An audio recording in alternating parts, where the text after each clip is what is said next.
Dr. Hughes invites followers. Oh, let's see if they increase now. Me too. Yeah, wow. Dr. Hughes. Mock-ass mock. He's a great podcaster. Trick-ass mock. Acknowledge me. We coming for you, nigga. Fat! Yeah, Dr. Hughes, here we go. Keep plugging yourself, that's cool. You! First up,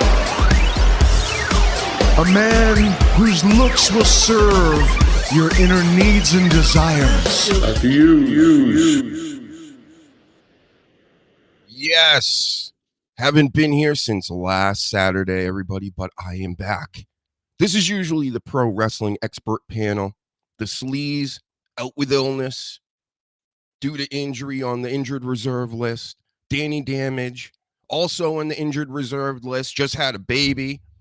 I got to stomp on things to make sure dogs stop barking around here. What else is going on? Hansy could show up. Maybe, possibly. Get retweeting and sharing this all over the world. And you never know with King Reezy. King Reezy, he's a king. He does whatever he wants. He might show up. He might not. And that's fine. Listen, I can go for hours and days, years, centuries, if need be. I can carry this whole shit. Let Pat McAfee carry a whole podcast by himself for hours. Good luck with that, McAfee. There's no way you would ever do that in the world. See, I'm bringing more excitement, more entertainment, more hand waving, more yeeting over here than you, Impulsive, all three of them put together. Give me two more. Let's pump it up, everybody. Let's get going. I got a whole lot to talk about. My notes are so scattered because I was planning to do shows Monday, Tuesday, Wednesday, Thursday. You know, things come up. Hot water heaters blow up in your basement. you know, you cut yourselves with knives trying to cook for yourselves because you're a master chef like Gordon Ramsay. I mean, this life stuff stinks, sleaze. What's going on with you out there in Chatland? Shout out to Sasha Reigns. Haven't seen you in weeks. I was worried about you. I was like, I hope Sasha Reigns is okay. Comes back from her injury soon. Because you know why. Can we find your sample? I probably lost it, but let's go through and find Sasha Banks. Give me a moment, folks. He is none other than... That's not Sasha Banks. Stupid bitch. Close. Rest. Nope. In peace. Yeah, do that whole thing, or else, lightning strikes you. Where is I know Sasha Banks is around here somewhere. That's a huge bitch. Close. Okay, go take another hairbrush in your ass. All right, we'll find her. You know, she's Mercedes Moan on another show, I believe, at this point, which I don't watch. I just totally gave up. Could you guys see the pain in Edge's face recently? There was a picture of this out there. I should have uploaded it, but I have no time. I'm too busy cutting my fingers off. So Edge, he had this look at the end of I think the latest AEW Dynamite, and he looked so defeated. And somebody made a good point on Twitter as well this week about this Cope. Why am I calling him Edge? He's Cope, right? We all know this. Greatest name in the world, right, Seth? Best name, Cope. So Cope, apparently, as Edge, if you look back a couple years, when he was in WWE, you know, doing those greatest wrestling matches ever, right? Right? Randy Orton, headlocks, and Edge, Cope, he was beating everybody. He was putting over anybody. He beat Seth Rollins the same way Cody came in, beat Seth Rollins 3 times, and then made him work for him to get him the championship. Cody Rhodes. Like, what? Why'd you do that, Seth Rollins? And then apparently it mentally broke him, and now he's wearing oven mitts, as CM Punk said last night. He's coming out with his wife's glasses every week that he wears, and he looks like a dipshit. Personally, one of my favorite wrestlers today, then, now, forever. But yeah, this whole Seth Rollins, Mugatu, Zoolander gimmick here, let's put this to rest. Like, can we kill this thing? It stinks. It's old. But anyway, Cope. I don't want to get too much on Seth Rollins. Let's focus in on Cope. Oh, look who's here. King Reezy in the Muffine House. Shout out to you, Reezy. Can we hear you? Can you hear me? We can. You sound great. You Appreciate look great. Sound great. Yeah. Nobody wants Cope in the chat. How about you, Reezy, now that I'm talking about I don't want to hear Cope. Oh, God. That's Cope again. No more Cope. No more Cope. Because when he was Edge in WWE, he basically, I think he was like something like 20 and 25. Like he won 20 out of his 25 matches. Something close to that. But to be an older gentleman in your wrestling years, coming out here, we get it. You like the push. He created the Judgment Day. That was amazing. I thought that was great until they kicked him out. That was kind of stupid. He should still be the leader of the Judgment Day, in my opinion. But yes, I think it was a good point to let everybody know that he was John Cena-ing, old John Cena-ing everybody to death backstage. Yeah, I just don't think, and I'm happy the guy's making money, but I mean, WWE, I just feel like he fits better and makes sense more there. Just seeing him in AEW was kind of weird because it's like you've been Edge your whole life, and now you're Cope. It's like weird. It's like it just don't fit. Cope is just the worst name ever. That is such a middle-aged, out-of-touch man. You gotta play the clip when he came up with the name. He's talking to Renee, and she's like, so, she's like, have you thought about a name change? He was like, yeah, I came up with this awesome name. He's like, wait for it. And he goes, it's Cope. And it's just crickets. And he starts like he goes Cope. He could start saying how Cope is a badass name. It's like, yeah, bro. You know, that's I don't even think Vince I think Vince would have even told you that was bad. Yeah, that's bad even for Vince, you know. Yeah. Hope. That's it. Like if you wanted to bury yourself, that would be a great name. Yeah. But Sleaze says out here in the chat, Edge has always been bad. I don't say he's always been bad. I think he's good, but to me personally, and I know I didn't watch a lot of the late 2000 years, but when I would tune in and I would see Edge as champ, I was like, oh, I don't need to watch this. You know, as a casual during that period, I just, you know, he gives me that vibe. He's tall. He looks the part. He can wrestle and stuff. It's all right. But to me, it was always a better off as like maybe a more of a horror angle guy, like with the Brood or something.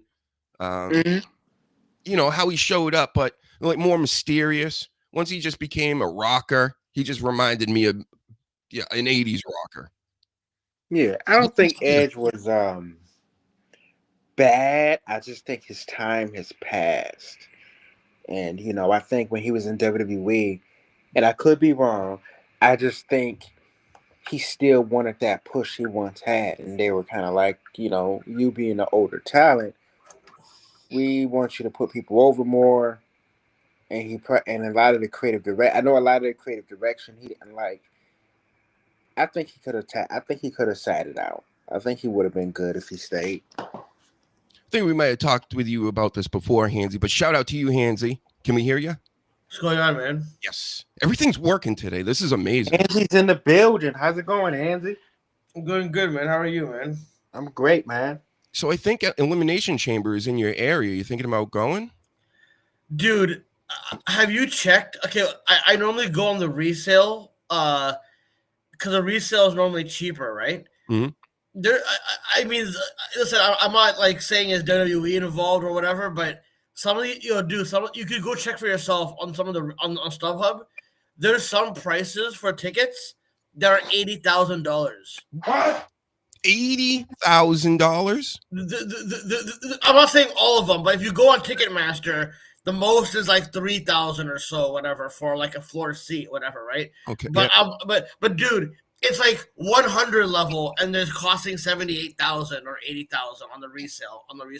It's insane. So I did think about going because I did want to be in the building just for the environment of seeing Sami Zayn and Kevin Owens because I've been following those guys. But I really don't think I'm gonna go, man. It's just like, you know, I think I'm too old for these events to, you know. It's like, you know, it's like it'll be crowded and then it'll be impossible to get at because the stadium is not really the easiest to, like, you know, kind of navigate around and all that, right? Yeah, this is in a stadium, not an arena, huh?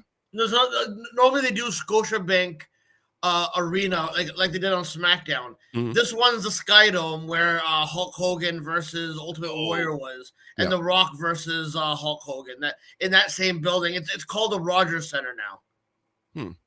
It used to be called I still call it the Sky Dome because the Sky Dome's it's a better. I like the name better than Rogers Center. You know what I mean? Yeah, like the Boston Garden and you know all these other sites all over the country. So that's where it's gonna be. It's gonna be in the same building that Hulk Hogan and Ultimate Warrior were fighting in. What are you doing over there, Easy, off to the side? You up to something? No, just drinking my drink. Like, what is he doing over there? Yeah. So, what's your take on this, Hansy, as far as Cope goes? Here's the thing, man. What they're called? If listen, I'm willing to play along with this Moxley storyline if there's an overall picture of where they want it. Like, for example, while they have other people like getting praise, like Ricochet and Swerve and other things, right? If their goal is to make the real fan, because AEW right now is at a point where, like, when they need to make a comeback, they'll make a comeback. But if they're like doing this thing where Moxley and them are supposed to be doing House of Torture booking, where it's unbearable, and then finally when you get to the heavy hitters like MJF, Hangman, Swerve, and all those guys, and the storyline is supposed to be getting better, I'll feel happier about it. But right now, I can't say that I'm loving this Moxley storyline. I mean, I think the Copeland storyline, even though it's not the best, at least it's given it some structure. Because for the last couple of months, the Moxley storyline, they've been scattered all over where I didn't know who they're feuding with. Were they feuding with the conglomeration? Were they feuding with Hangman? I just felt like it wasn't been booked properly. And this is probably some of Moxley's worst in-ring stuff in recent memory. You know what I mean? But I'm only a Moxley fan. But if they have an overall picture of where they want to go, I'm willing to like let them build it up until it gets more interesting. But if it's gonna be like this, then I don't know how much longer I can just take this title program, basically. You know what I mean? Yeah, and just look at this. Look at this, folks. I mean, I just can't with this stuff. You know what I mean? Like, I see this video and it blew my mind. I'm like, oh my, just the production value, everything about this AEW. Look at him, he even says fuck. I never noticed that. Look at Hangman at the end of this. I think he says fuck, or he should be saying something like that. But HUGENSTEIN, you don't like this is the one storyline that I actually do like in AEW right now. Because MJF and Hangman have been scattered, especially I think MJF is returning. This has been like, I'm not talking about promos. I'm talking about his structure of feuds. They haven't been the best. This Cole and MJF feud has been one of the worst things that I've ever seen from two high-profile people, right? But what's it called? If they're like moving toward getting something better, I've been enjoying the Hangman and MJF promo. If they follow it up, the thing is they never really follow stuff up the best. So I'm enjoying the Hangman and MJF program. But yeah, that was a little goofy, but you know, that's one of the things that I am enjoying about AEW right now. And I'm more of like a big picture kind of guy. Like, so I think like all of this, just that's a symptom of bigger problems. And it's like how I watched wrestling in the 90s. I grew up a WWF kid, WWE kid. It got into the Attitude Era. A lot of the guys I grew up with went to WCW, and I didn't give a shit.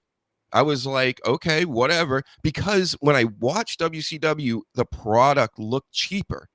Like, and I understand they tried to hype it up too, and the lights, and a lot of people actually bought into it. 83 weeks I actually won. So the thing that I like about WCW is that even, and I'm not saying everything about it, but one thing that I always liked about WCW when I dabbled with it when I was younger is that it felt like it was treated like it was kind of like a sport, while WWE was kind of treated like SNL kind of in a way, right? So I kind of liked elements of what WCW did. The thing is, in Canada, it wasn't, dude, it wasn't, we didn't get Nitro Live. We got it like days later, during the 96 era, whatever. And I had to be at home. I had to fucking suffer through Shawn Michaels'. It was not a good run, 96. I didn't think anything in 96 was good. Bret Hart was gone. So I had to suffer. Dude, I'm watching a pay-per-view of Hogan turning heel. And I can't even watch the follow-up the next day, because I got to go watch Shawn Michaels and Ahmed Johnson versus the Smoking Guns. Oh my God, the Ahmed Johnson era was brutal. You watched wrestling in the mid-90s, right, Reezy? Yes, I did. I've been watching wrestling. Yeah, you know what's 90s, a crazy actually. Royal Rumble to watch is 95, because you literally have all the one Shawn. What's one? Right? The one Shawn Michaels one. It might right? be that one. I forget who wins that one. Yeah, I think. But it was the who's who of the Attitude Era with all old early 90s shit gimmicks. So, like, I think Stone Cold was the ringmaster at that point. No. 95 yeah. Stone Cold wasn't there in early 95, but see, 95 was more the Diesel reign. But the only thing that was really good about 95 is that Bret Hart was still there. In 96, Bret Hart was gone after WrestleMania, right? Maybe it was 96 Rumble then. Well, I thought the early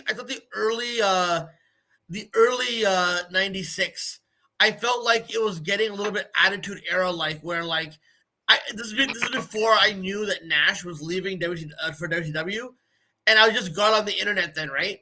So this is when Kevin Nash, after he lost his title, he started acting more heelish, and he was probably one of the cooler things in 96 before he officially left. But by the time WrestleMania 12 happened, I thought like there was some cool things with Mick Foley and Stone Cold getting in the mix a little bit more. But '96 was such an unbearable era because they didn't have any main eventers. Diesel, Nash, and Hall left, and Bret Hart took time off. So that whole like post Mania with Shawn Michaels up until maybe October till Bret Hart came back, it was really unbearable. And they also fucked up Vader's run as well. That sucked. Yeah, so you know what I mean. The first 8 months of Vader in WWE, I was like, this is what's because I watched WCW, and I was like, yo, Vader, this guy is so fucking dope. But then Hogan started coming to WCW, and basically Hogan was doing Hogan booking, where all the fucking monsters were getting beaten up, and this is when I started becoming more of a smarter fan. I didn't like I didn't like that Hogan was no selling Vader's moves. So I got really sick of it. I thought WWE would be better. But by the way, I do want to mention to Heather, I know I was not at SmackDown. Is Heather from Canada? She's close. I think she's in not Milwaukee, Green Bay area. Okay, so I didn't know if she's going to the show tonight. You know what I mean? But yeah, I don't think anyone can afford these fucking tickets, bro. Dude. And you know what's crazy? You're like a runaway train, Hansy, but that's why I love you on the show. The reason why I brought up WCW to try to circle this thing back. Sorry about that, man. It's fine, because when I get on the subject, you're like on it. You're like I said, you're like an encyclopedia of all this stuff. So you kind of just go off, which I think is great. But I brought up WCW, and the contrast between WWE from the past is to say AEW is like WCW to me back then, not in every single aspect, in the way that the aesthetics to me feel cheaper, less professional. And you can just tell that WWE, especially now in the modern day and age, it's crazy the shine on it that they have on this thing. So they could even have a bad product, but it looks like a real professional show. You know what I mean? Yeah, exactly. Yeah. So that was all I wanted to say, about AEW. Yeah. That's why I don't really watch so much anymore. I try to watch, and it just doesn't hold me. Yeah, there's a few things that I watch, but I don't. I find myself not watching any wrestling live anymore because I can't. I need to forward through shit, and I need to. I can't just be, especially if I'm trying to recap something as well. I really don't like how much AEW, they don't give you any breathing room. With WWE, at least they have so many video packages that you can forward through. You can get through a 2.5 hour Raw under maybe an hour and a half or so if you really watch on delay, I guess.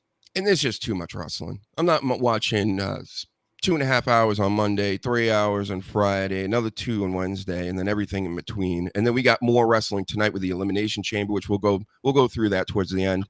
But yeah, I mean, the big news of the week, I'm kind of going to be talking about wrestling still going forward. That will be one of the main things I talk about, but I'm going to start throwing more things into the mix because we got to talk about Trump Zelensky from yesterday, because that's some quality pro wrestling, in my opinion. Not like it's all fake and phony necessarily, but a lot of it is. And I mean, if you're basically us pro wrestling fans, we've been mocked for how can you watch this stuff? This stuff is not real and all that, right?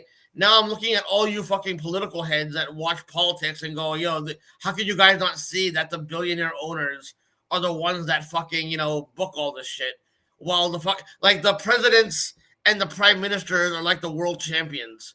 Yep. And so if you're someone that goes, oh, well, I hate Biden, it's that's like hating John Cena and not blaming Vince McMahon for why the product fucking sucks. Yeah. That's how I look at politics, whatever. Yep. You know what I mean? They were all in the same, corporation, the same promotion, if you will. But let's talk about this Rock stuff, because we can talk, we'll get into this a little bit. Because The Rock, when he initially came out last week, brought up Ari Emanuel, him, Hansy. I don't know if a lot of people do. I think it went over a lot of people's heads with oh, okay, he owns TKO, which owns UFC, WWE, and all this stuff. And then you see you know, the stuff that he's been up to and who he is and who he's affiliated with. And it's like, oh, okay. But then The Rock is now assuming that Hollywood evil type of role where he sucked Cody Rhodes in. He's buddies with him now after all that feud last year. And now he's going to get him back because he wants to own him and own his soul. And honestly, a lot of people seem confused by this. They don't like it. I don't mind this. I like how this is kind of fitting into what I talked about last week, where I want an authority, corporation, that type of like villain group that hovers over the whole of WWE, which, you know, the wrestlers are going to have to fight against. Because I'm done with the bloodline. I think we all are. Like, it's kind of old. It's tired. Finish it up and get on with this. I think the bloodline stuff is continuing. I think this is going to be part of it. But like, here's the thing, though, dude. The thing is, I don't have a problem with the storyline. I think what the problem is okay. And this is my personal opinion, okay? Because everyone wants to pretend the internet is some underground thing, right? One of the things that's make in my personal opinion, the discourse and all that fucking horrible is I believe that the company, AEW and WWE, they cater to online shit where like there's digital currency to be made. So there's more like inclination to have segments like last week where it was going nowhere for 27 minutes. So everyone online can talk about it and complain about it, even though there's some substance there. So sometimes I feel like they overly, I know we're supposed to think that WWE, they're not smart, they're dumb and all that kind of shit. But I always feel that they've been, since the 90s, they've always managed to like, even if things don't pay off on television, they've always managed to keep the wrestling discourse and the entertainment dollar and the tabloid level shit, which plays a part in all this. But now that like things are like official in a way where like where they stand, I think we are going to get payoffs. It's just they're going to do it in ways where like, oh, we don't know if The Rock is going to wrestle. Is he going to wrestle? We don't know. He might have to save Mania. We don't know. I hate that shit. I know they know where they're fucking going, but they got to play around with us. So I do enjoy where this fucking storyline is going, because I don't know if you already mentioned this, but I do think that it isn't going to be Cody that takes the fucking soul deal. I think it's after last night's SmackDown, I'm convinced Drew McIntyre is the one that's going to be selling out. What do you think, Reezy? You think Cody's going to sell his soul, or will it be Drew or anybody else? No, I think it'll be CM Punk. See, I think everyone. It's Swerve. I think Cody's not going to do it, but somebody else is, and that somebody else will be CM Punk. See, no. I've heard that theory too, and I think they want you to think that, but I really do think it would make Drew's character a lot better, because his whole beef with the bloodline, this would make him the ultimate fucking hypocrite if he did that, right? And by the way, Drew did mention when he came back from after Hell in a Cell that somebody in his family died. And he brought this up, obviously. It's supposed to mean something in storyline to him, obviously, like it does in real life.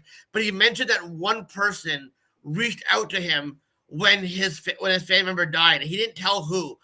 And over the last year, The Rock has been kind of being friendly with Drew. He gave Drew McIntyre a sword for re-signing with the company or something like that.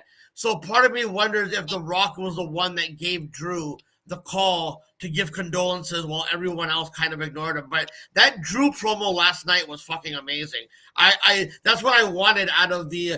I wanted one character to call out Cena for fucking not being there full time and being able to get there. I thought CM Punk would do it, but CM Punk only mentioned it. He didn't really care that Cena got a free ride to the Elimination Chamber. But Drew McIntyre should have been the one hammering into the whole entire build. So I'm glad that he was actually the one that actually convinced me, because if Drew is the one that's selling out, it ties it back to Cena and Rock, because Cena shit on The Rock for being a part-time hypocrite, and now Drew McIntyre is bringing it up. So if Drew's doing work at Rock's behest, it would make sense. I don't know if Drew's gonna win, but I can almost bet you Drew will be inserted into the main event, into the Cody Rhodes and whoever match, whether it's Drew McIntyre winning or whether it's John Cena winning and Drew McIntyre gets inserted in. But Yeah, if this isn't true and he just starts taking on Priest and neither one of them have a title really, it's just that's gonna suck. Like that would be, I think that's awful for Priest and Drew McIntyre. But with Drew, the best thing he said last night was, "This isn't me saying this. This is John Cena back in the day saying this." Yeah, I'm like, that is perfect. But the thing is, I wouldn't. I know what Reezy was saying about CM Punk and all that, right? See, that could be. See, this is what I was thinking. I was thinking that maybe Seth, Drew, KO, and other people are getting formed by The Rock to kind of form an anti-Roman Reigns stable in some fucking way. I thought it was all going to culminate with. I believe Seth Rollins is actually a heel now, even though he's trying to be a babyface. I think he has evil intention. I don't think he's being genuine with his shit. So it can go either way, but I think in storyline it would make more sense for Drew McIntyre to sell out. But if CM Punk is winning, then I can see CM Punk actually turning heel and aligning with The Rock if that's what they do. But I think they're trying to make that one way too obvious, where they're trying to like lower your guard about Drew McIntyre. But doesn't this, in a way, guys, like I know you both don't think Cody's going to take it, but I almost want him to take it. I think Drew McIntyre would be a great pick too, because he just needs to just not be a Scottish guy anymore and be elevated to an actual character of some sort that has nothing to do with where he's from. But who am I talking about now? Not McIntyre. Who's the other fucking guy? Seth Rollins. No, Seth Rollins doesn't need to be the guy. Cody Rhodes is already corporate. He was given the sushi last night, the truck. Imagine if he did take it and he just turned heel on everybody. Well, not fully at first, but he eased his way into it, and he's driving around in the truck, and he's got the security and all. It fits him. It actually, like, when they did this last night and during SmackDown, I'm like, he looks right in this role with the suits, with the bodyguards, with all the fancy stuff. I mean, Reezy, you can go back to bed if you want. No, I'm tired. I'm listening. I'm just fixing my camera for a second. Just I don't want to think that I'm disappearing right now. That yeah, nobody ever needs to be here. Is all I gotta say. Not like you don't. I know you came dressed to the nines like Zelensky when he met Trump. The only thing I will say is, if Cody does turn heel, I think it'll be great if Cody turned heel. I just think it should be after he drops the belt. Yeah, that would make I more would sense. like it better because I think this needs to be a full babyface run with the belt. Yeah, I think if he's gonna turn heel, it should be. You know what I mean? Yeah, it would kind of ruin it. I think if he held on to the belt and went heel. Yeah, that does make sense. Yeah, so I mean, he's already having his babyface run as champ. So I don't think it makes sense for him to turn heel. I think it should be somebody. If it's gonna be somebody, I think it'll be between CM Punk or Drew. Definitely. CM Punk would be interesting. The thing is, if CM Punk turned heel, I could see it because of something else with Heyman and Roman. I mean, if The Rock fits in with that.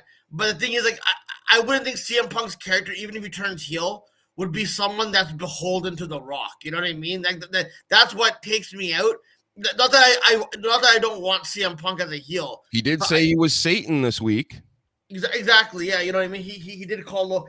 You know what I'm worried about? That we all think that CM Punk will probably face Rollins and Roman Reigns. I'm really scared that his Mania match is going to be Logan Paul. Oh, and that's that's another thing to add to this. This Logan Paul just ruined my SmackDown last night. So I'm actually getting into. I think at last night's episode, I checked in and out. I was watching the Celtics too at the same time, but it seemed like a very solid Raw. The matches, the qualifyings, everything made sense. Everything had a purpose. So that was good. But I'm watching one legend after another come out and they're cutting promos on each other. Then the Cena music hits and you're like, holy shit, this whole thing's going to get to a whole nother level. I think Priest was struggling out there, but Drew McIntyre killed it with his promo. Seth Rollins is always good. CM Punk's always good. And then Cena to come out and talk to these guys. But no, it was Logan Paul. And I literally went, all right, I'm just going to watch the Celtics. And I didn't watch any of it. I don't know what happened. I don't care. He's got go away heat, and Logan Paul knows this. I read earlier in the week that he even said, maybe on his own show, that he's like, I know I have go away heat, and people are turning the channel when I come on, and they don't really care. Then why would you keep doing this? I mean, I get it, the money and all this, the Prime deals they got going on with WWE, but man, this guy stinks. Get him out of my wrestling. Get him, and get this guy out of my wrestling as well. Pat McAfee, I can name a few others, but let's just stick with those three for now. Fuck those guys. No, here's the thing with Logan Paul. What they're called, the thing is like, I don't like him on a personal level, whatever. I don't fuck with what he does. Even before he got into wrestling and all that.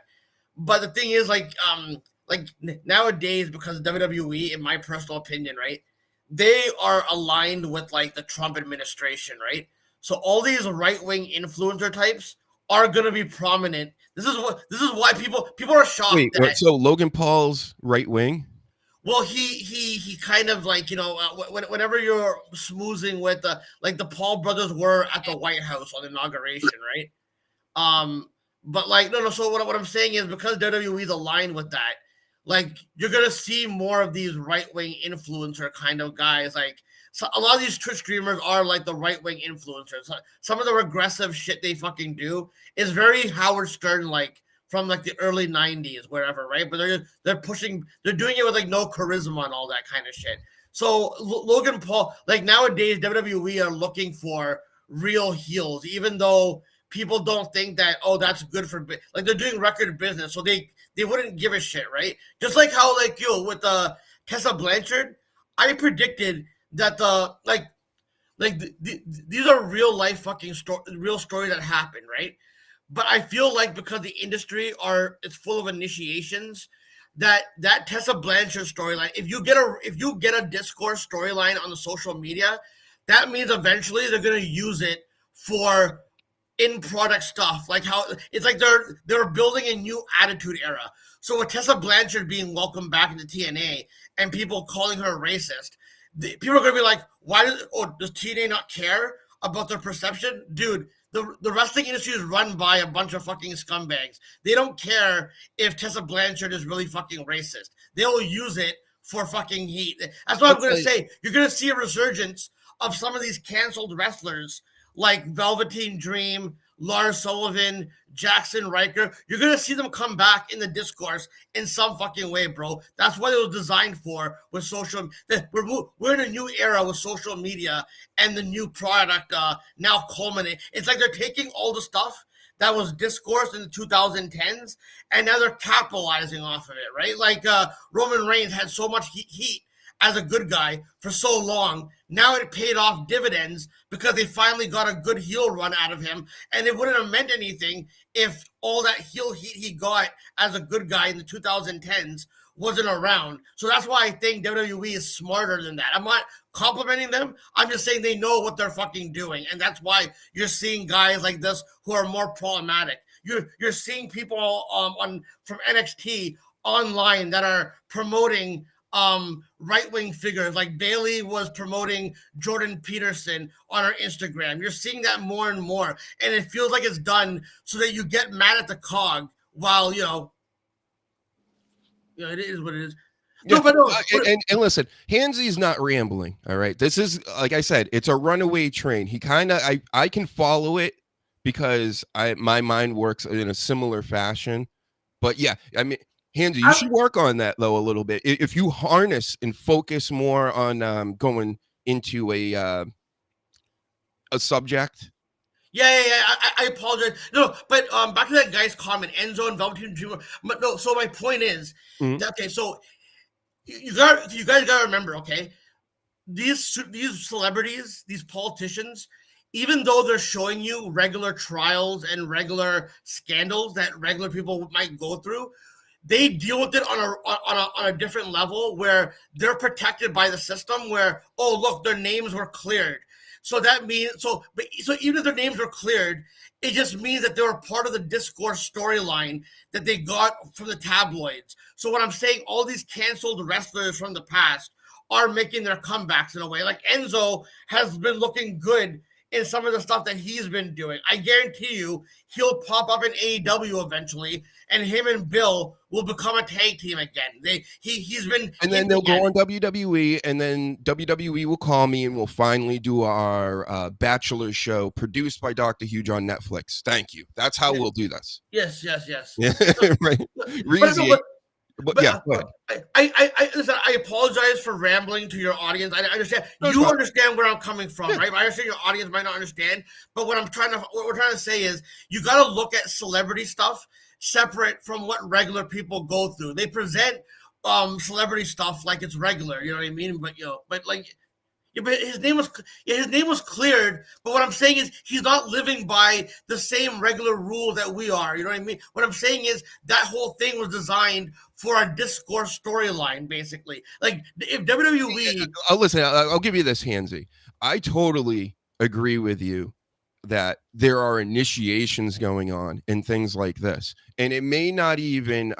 What I'm saying is, so I believe that a lot of this is the nepotism, the works into building up into just basically taking money and so on and so forth. Like the way that this, like the establishment has like a glass ceiling over it for a lot of people, and then will bring others up just because of their connections and who they know and stuff like this. But I don't think it gets so deep that literally everybody's on it, in on it. Because that's kind of what you're alluding to. It feels like that would almost mean that everybody would have to be in the know in some sort. I think people are just kind of living, and shit happens, and then what are you saying? It gets used? No. What I'm saying is that do you watch the TV show The Boys? Yes. Okay, so if you want to know how I think the world is kind of run with celebrities and the corporations, The Boys would be a good example of what I'm talking about, basically, except they still kind of limit it, but that's on the level that what I'm talking about. Like Homelander would be Donald Trump, basically. You know what I mean? He's they're trying to take a soup, like the soups are taking over, like the corporations and all that kind of stuff. You know what I mean? Like do you still think that there's good guy, bad guy with left and right politics in America? Well, I think it's not about left and right. I think there's different factions where like for example, there might be a faction of good cops and there might be a faction of bad cops, and they serve different lives. How like Donald Trump, in my view, he's always been a Democrat, still is.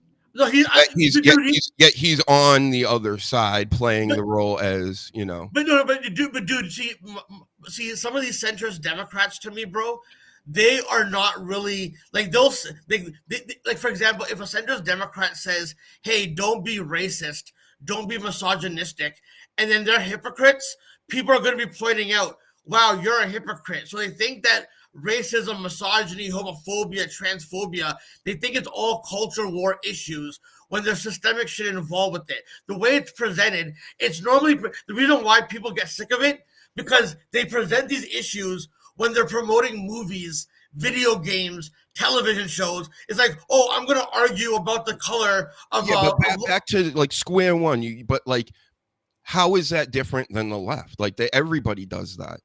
No, but no. What I'm saying is that the centrist Democrats, I feel they'll self-preserve their message about Donald Trump, saying he's a threat, while looking like hypocrites, right? Because the fundamentals, the Vince McMahons of the world chose Donald Trump to be the fucking anti-establishment fucking guy. They always knew he was gonna fucking win. And I believe the Democrats are in on it with him. They are also centrist. They don't actually want an actual left. They never wanted an actual left. Here's another question real quick before I gotta get Reezy in here on sorry, man. But, before I had a question. I don't even know what the fuck I'm talking about now. How about this? Instead of even politics, I'm into other stuff now. I'm into deeper things. Let's have a little quick conspiracy segment where we talk. Let me just give you my framework from what I've been hearing out here from some podcasters and scientists and book writers and philosophers and things. We talking wrestling, bro? We're not right now. No. See, I know you haven't been around long, but last week I did a whole bit and I said I talk about whatever the fuck I want to talk about. So, yep. That's the way honestly. That's the way to do. That's the way you do it. Because here's the thing: when people expect, when people who want to support your show, if they're not happy with one thing you're saying, they kind of hold it over your fucking head. And, yeah. They tried that for years on Periscope, and I would always yell at people and blog. I'd be yelling at my own guests on the show for trying to change the subject of saying, "No, all right, back to wrestling or back to this," and I'm like, "Who are you to back into anything?" Exactly. You're in my universe right now. Fucking deal with it. If you don't like it, go watch something else. It's like I got 51 people in here. Get like and share and subscribe and retweeting. Go over on YouTube, share this thing out, or don't do it. I don't really care, but I think it does pump the numbers up a little bit every time I scream about this. But like I'm saying, listen, there's a lot of stuff online. If you want 100% wrestling shit, some of it's okay. All right. But I'm not going to sit here for hours and just talk about wrestling. There's other things more important in the world. Like, how about this? I'm about to hit you with time traveling aliens. Well, I listen. No. This is my time. I'm about to ramble right now for a second, and then I got to get Reezy's take, and then you get ready. Just listen to what we got to say, Hansy. But check this take out I got for you. So, what if I'm considering this right now because it's a pretty good theory. All right. The reason why everything has been the way it is in history and everything like that is because there are time traveling aliens. I'm just giving you the end before I even get into it. All right. That's the big surprise. But the reason you can think about it this way, aliens could be human beings that are in the future that are traveling back in time because some event happened, something happened that they stopped. And who knows, maybe they've stopped a bunch of nuclear apocalypses already. I don't know, but there's stories of the UFOs over military bases and shutting things off, so on and so forth. They've already been here. That's another theory that fits into this. So most UFO sightings are over the ocean. The grays look like underwater creatures, or they could be machines themselves. The Antarctica situation, we got the Antarctic Treaty, which hasn't been broken in 70-something years. It's believed that there was a civilization there a long, long time ago that could have been started by futuristic humans that went back in time, and they went to Antarctica because, humans didn't even really discover Antarctica until the 1800s.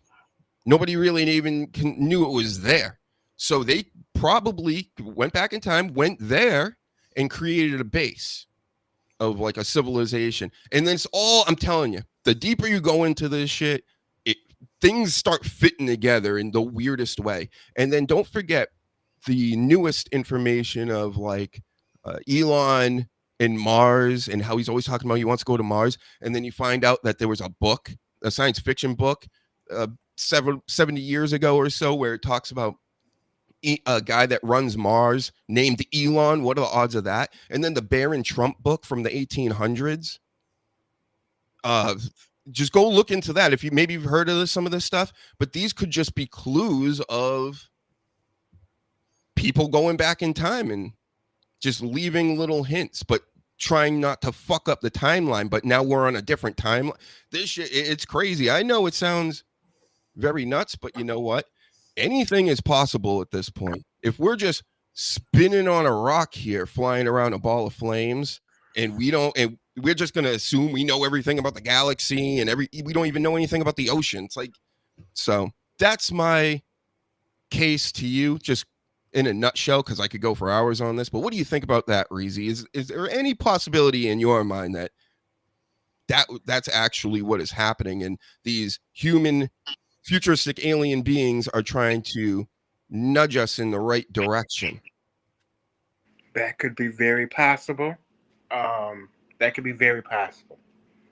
That's the one thing I can say. That could be very possible. But I just think the world we live in isn't what we think it is. And again, they can't interact with us because maybe it would fuck up a timeline.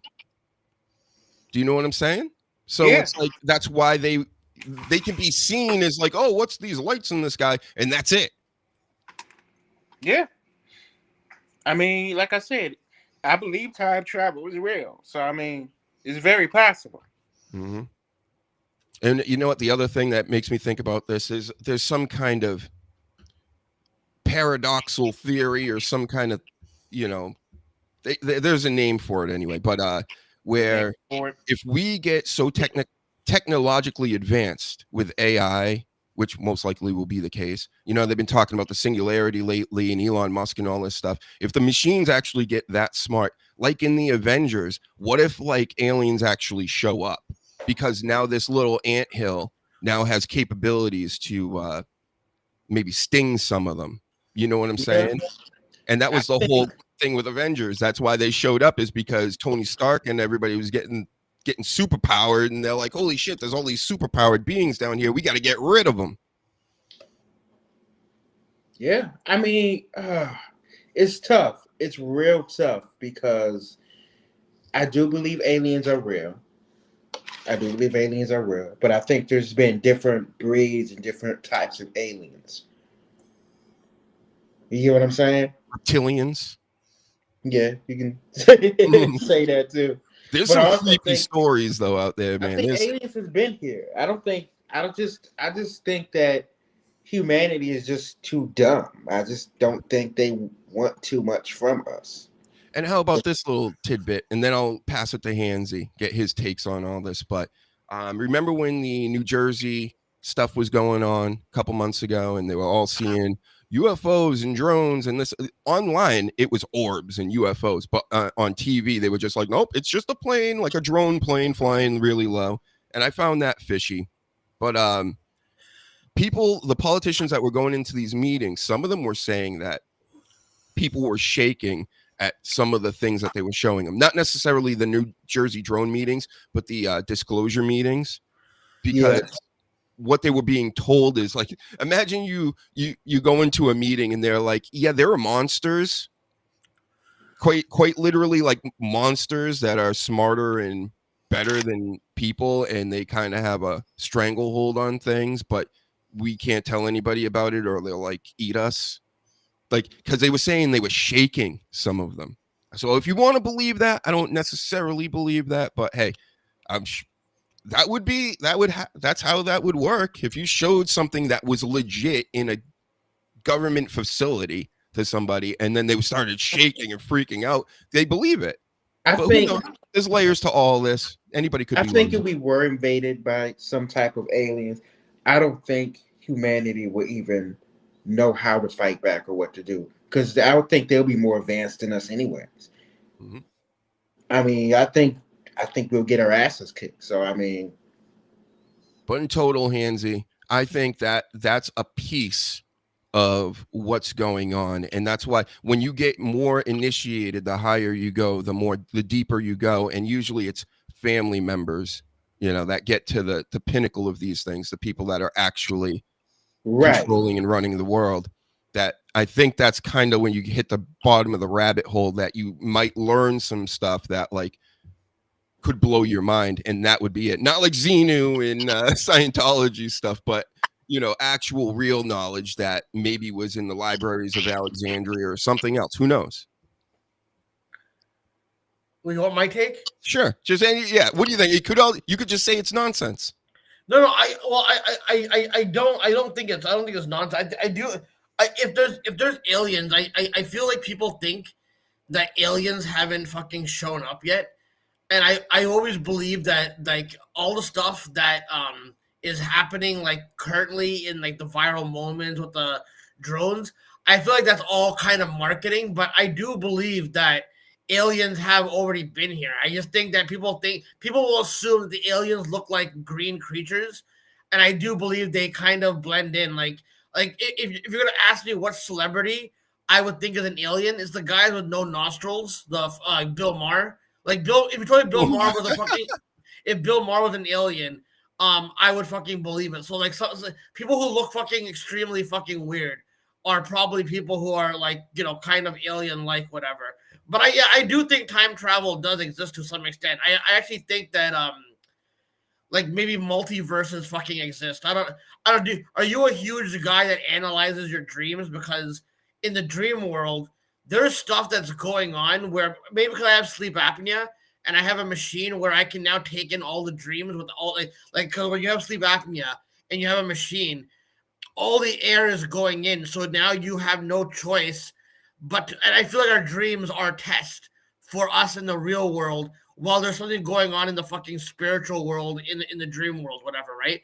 And the stuff that I've seen in the dream world with hidden messages and all that kind of stuff, I do think it plays a fucking part. Cause I do think that there's like whenever I go into the dream world, there's one particular like the place that we're all chilling in is all like an underground facility, but it has like you know like a boiler room. No. It's like an underground city where like the world has like the world has turned you know into chaos.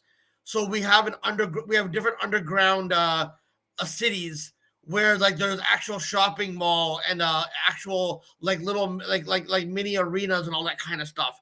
And things are normally going on around there where I always feel like there's a telltale sign of something going on in there, whatever. It feels like we all, in some way, when we go to sleep, we're all in the kind of the matrix and we're all interacting and all that kind of stuff in the dream world. And then we kind of find our connections in the, somehow, like, for example, me and you could have interacted in the dream world before I actually knew who you were. But then something in the real world drew me to you or drew you to me, basically, in that way. I don't think anything is coincidental. I don't think interactions are coincidental in that regard. If that makes sense, I don't know. Yeah, no, I think that makes sense. I don't necessarily believe in ghosts, but I think people can like be haunted, if that makes sense, like in their head. You know, like, so for example, like a ghost hunter show back in the day, they went to this old lady's house that was, she kept trying to get messages on her recorders, like the little whisper messages. And the more she did it, the more the whispers showed up, and then more things showed up, and things started moving around, and you know, it just kept getting amped up because she's looking for it. So it's like if you put your focus into something, then it like starts to manifest something, but it's not necessarily out here. I think it's happening in here, but it is kind of residually happening on the outside. I think those reality show stuff, like for example, if like all that stuff like ghost hunters and all that stuff like actually existed, right? Even if it did exist, I feel like they use it in a reality show way where it looks over the top, so nobody believes that this could actually be happening, even though they're showing us that there's some truth to what's happening, even if the reality show you're watching, like Ghost Hunters, is actually all fucking scripted. You know what I mean? So it could, like, it's the same thing with psychics. Like, I do believe that shit and all that shit fucking exists. But people always go, oh, if you're a psychic, why can't you just win $1 million then? But it's like, if you have that gift and you start predicting stuff, right? Like $1 million, the government will be on your fucking ass. They will fucking go, who's this person that won $1 million? Why? You know what I mean? So you can't just all be out there being like, oh, I'm a psychic, I know everything. If you're going to do that, you have to become a pro wrestler in that element and become a gimmick for the social media where people will goof on you, even if you make valid points behind the fucking scenes. Yep. And just look, everybody, the leaders of the world are all into this stuff, whether you know it or not. Like the Nazis in Nazi Germany were all into the occult and aliens and UFOs. And I think there's connections. There are connections to a lot of this stuff, you know, and they're keeping it from us. Did you ever watch Twin Peaks? You know what? I haven't. I should watch that sometime. I was too young at the time to watch it, you know? Well, okay, so it got so there's 2 seasons, and then a movie came out. The movie is a prequel because the first 2 seasons are about a murder mystery. Mhm. So if you want to watch the prequel, the movie prequel is actually an R-rated movie. The TV series is like what it was on like on network television, right?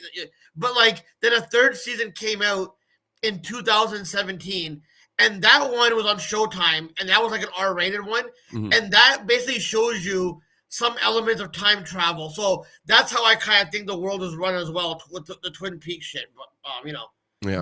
But if you do watch the prequel before you watch the show, the prequel is the movie is actually really it sets up what the show is about, because the show is about who murdered this girl. So you find out during the show, but then the prequel came out, but it shows a setup of how the woman was murdered. So if you want to watch it like that, I suggest you watch the prequel movie first. Okay, yeah, I'll do that. I'll check it out sometime. But have you guys heard of the 9/11 Back to the Future deal? Yeah, I see. There's a lot of 9/11 stuff in Back to the Future, to the point where it's kind of like it's a lot. It's just a lot. I mean, Back to the Future. That one, I know what you're talking about. That one, it was kind of like. It's kind of like, on and off, but there's a compilation on YouTube called 9/11 Predictive Programming, and it shows you all the TV shows and movies, because all these because again, people have their theories on which group was behind 9/11, whatever. But if I believe all these, this is why I don't look at the world as country versus country. I look at it like fundamentalist billionaires from all countries are all aligned together. So if these world events happened, all the fundamentalist billionaires in China, Russia, Saudi Arabia, Israel, all these guys would know. Don't say Israel on this platform. Can't say that. It's illegal. It's illegal to say that word. Oh, okay. No, I'm kidding. I mean, I did say it, but whatever. But so I saw. So I believe the entertainment institutions, which have ties to the government, I believe that they were predictive. Because dude, there's some shows called. I don't know if you ever heard of The Lone Gunman. I've heard of it. Never seen it. Okay, so in that was a show that aired in March of it aired in like January of 2001, and it was one season. It got canceled. But the plot in that episode, they basically do an inside job to go into the fucking towers. Oh yeah, I've seen that. Yep. How about a conspiracy theory with Mel Gibson? How about The Matrix has that stuff in it? What else? I mean, we can go on and on with this, but the reason why I bring up the Back to the Future one, it's because it fits with time travel, and it seems to have the most. Like, there's just so much of it on there. Check it out sometime, everybody. Yep, Back to the Future, 9/11. Well, I mean, yeah, what they're called, yeah. So I've seen that one before. People also use in these conspiracy videos. People also use WWE as one of the examples, because one of the planted signs in the crowd says demolition will take down Twin Towers. Mm-hmm. Oh, Terminator 2, same thing. When before the big truck crashes, when it's chasing Schwarzenegger and the kid on the bike, it shows the underpass that he's going to crash into. Says it right there too. Yeah, So yeah, I was just thinking about the WWE one. All these conspiracy videos used to be out about WWE and their symbolism of 9/11 and all that kind of shit, whatever, because that planted sign in the crowd says demolition will destroy the Twin Towers, right? Yeah, and then the mega powers are gonna take the Twin Towers and they're gonna be crumbling down and all. Yeah, something like that. Yeah. I did a whole video on that years ago on WWE and their whole occultic connections and stuff like that. I think it's Freemasonry, and then of course Freemasonry is just on the chain of things. Everybody thinks, oh, Freemasonry, they're running everything. It's like, not really. It was kind of like taken over, I believe, a long time ago, and fit into the structure of, the pyramid, if you will. But yeah, call in if you want, anybody.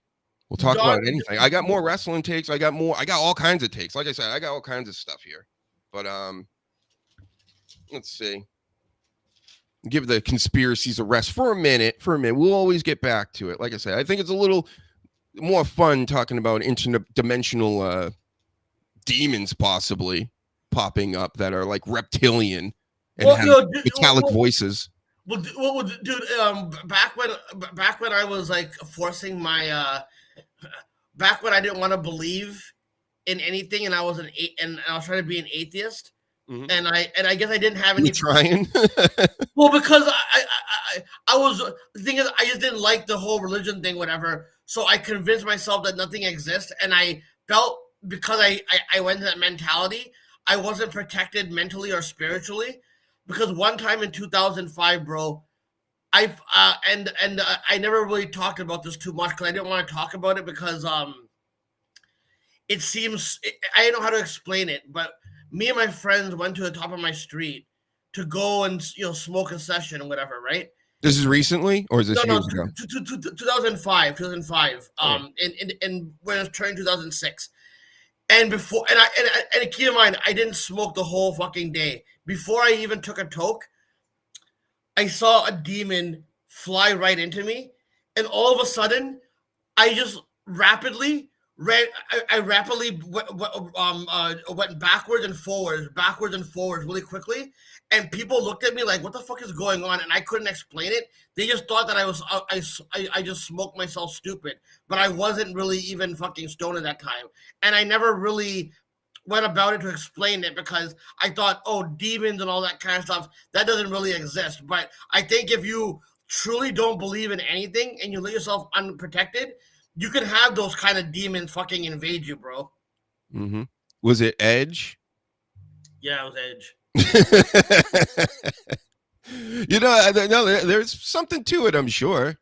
I mean, unless you're on some cocktail of meds, No, Hansy. Crazy people don't know that they're crazy, right?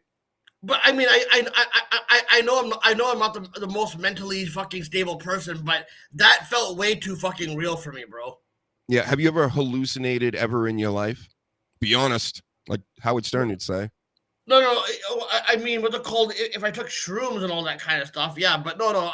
I never really hallucinated. Yeah. Was this weed with like embalming?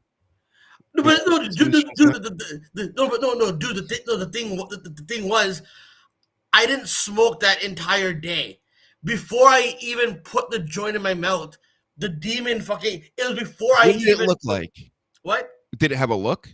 It looked like a white little squiggly thing going boo, and it just kind of went into me, and then all of a sudden, I went backwards like this. Mm-hmm. And I went and this is on foot. I went backward like this, forward, backwards, and it was all within 1 fucking second.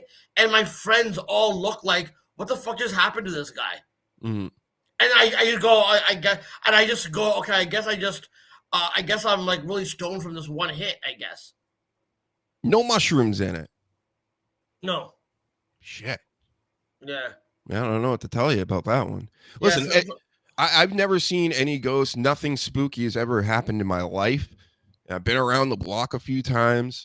Like, I think about it sometimes like, man, I don't know if I would even be scared or not. You know what I mean? Because when's the last time you ever heard of a ghost killing somebody or whatever? I mean, maybe it does happen and then it just somebody drops dead or whatever. But, until something happens in front of me, it happens to me personally. I can't experience what other bodies are experiencing, right? So I can't tell 100% and not saying like you're even not telling the truth. It's like I didn't experience it, so. Yeah, no, it's weird, man. I have you seen that movie by Jet Li, The One? Yes. So I kind of think in my dream world something like that goes on where I'm seeing, because I've seen multiple versions of myself, and multiple versions have fucking died in some way, and I saw that, and I kind of think that different versions of us exist in multiverses, and until all of them are killed, you become the one, I guess. In Were that. you kung fu fighting in those? No, I was hanging out with some. One time I remember I was hanging out with a bunch of rappers, Yeah. and then all of a sudden, I guess in the dream they were sent by Stern to come and kill me. So I remember them. I remember them shooting me right in my fucking head in my and I woke up in a cold fucking sweat. Oh, man. The other one was me riding a motorcycle, and then I fucking was going super fast, and then I fell off I fell off the side, and I fucking flipped and broke my fucking neck. That's another one I remember. Oh my goodness. So Stern actually got you in one of these realities, possibly, allegedly. Yeah. Yeah. Wow. That evil Howard Stern. I know what he's up to too. He's always acting like he's not Illuminati and stuff like this. I understand that these aren't like necessarily the right terms, but when you would call in and give him the business about it, and he'd be like, "Of course not." And of course it did sound crazy, Hansy. You know this. Like when you would call and be like, Well, "You're Illuminati," blah blah blah. Like he doesn't care about callers. He doesn't even care about his own staff. You know what I mean? Like, no, but the thing is, when I called in and that was during my primitive stage of getting into conspiracies, where I didn't even care if I got it out. I was just happy that I was on air, right? And you know what I mean. So I know those calls don't represent, because here's the thing, bro.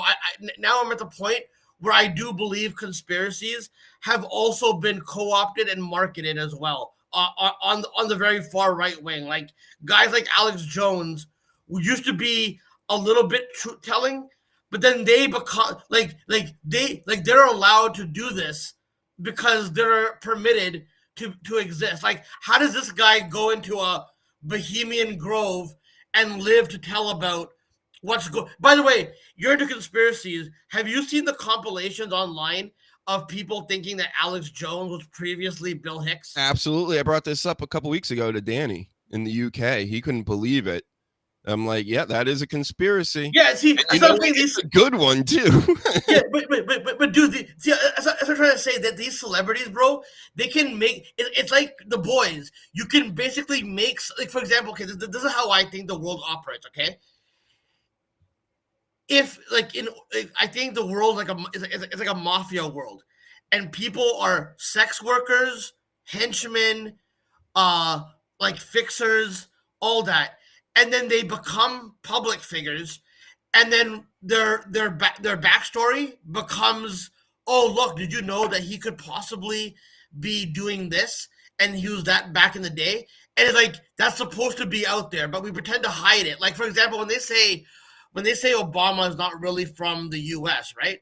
I'm not going at it the racist way that Republicans do, like, oh, a black man could never. I never thought he was from this country, to be honest. Well, no, but hold on again. Let me clear before people think that we're going in a racist fucking rant or something like that, because people think that Look at us. How could we?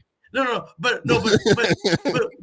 I'm saying is, if Obama had a faulty fucking past, I then assume that all the Republicans you see, I believe some of those guys are from Nazi Germany and they have fake fucking pasts as well. I believe some of them are Russian fucking agents. Dude, that guy George Santos, they made a whole storyline of him having 50 gimmick names, and he was a prostitute in Puerto Rico. He was, you know what I mean? So that's what I'm saying. You're onto something. Yep. Yeah. No, definitely. So some of these public figures, they all have a mafia fucking past, and then they get promoted on the surface, and then when we find out that they might not have the fucking past that we think they do, we go, oh my god, can you believe it? But it's like, dude, I don't think anyone on the surface has the past they fucking say they do. Well, that's the thing. Like, people think the mafia just like disappeared, and it kind of has, and it's because they've gotten into the IRS and politics and you name it. So you're literally paying them taxes. Like, that's kind of how it works, you know?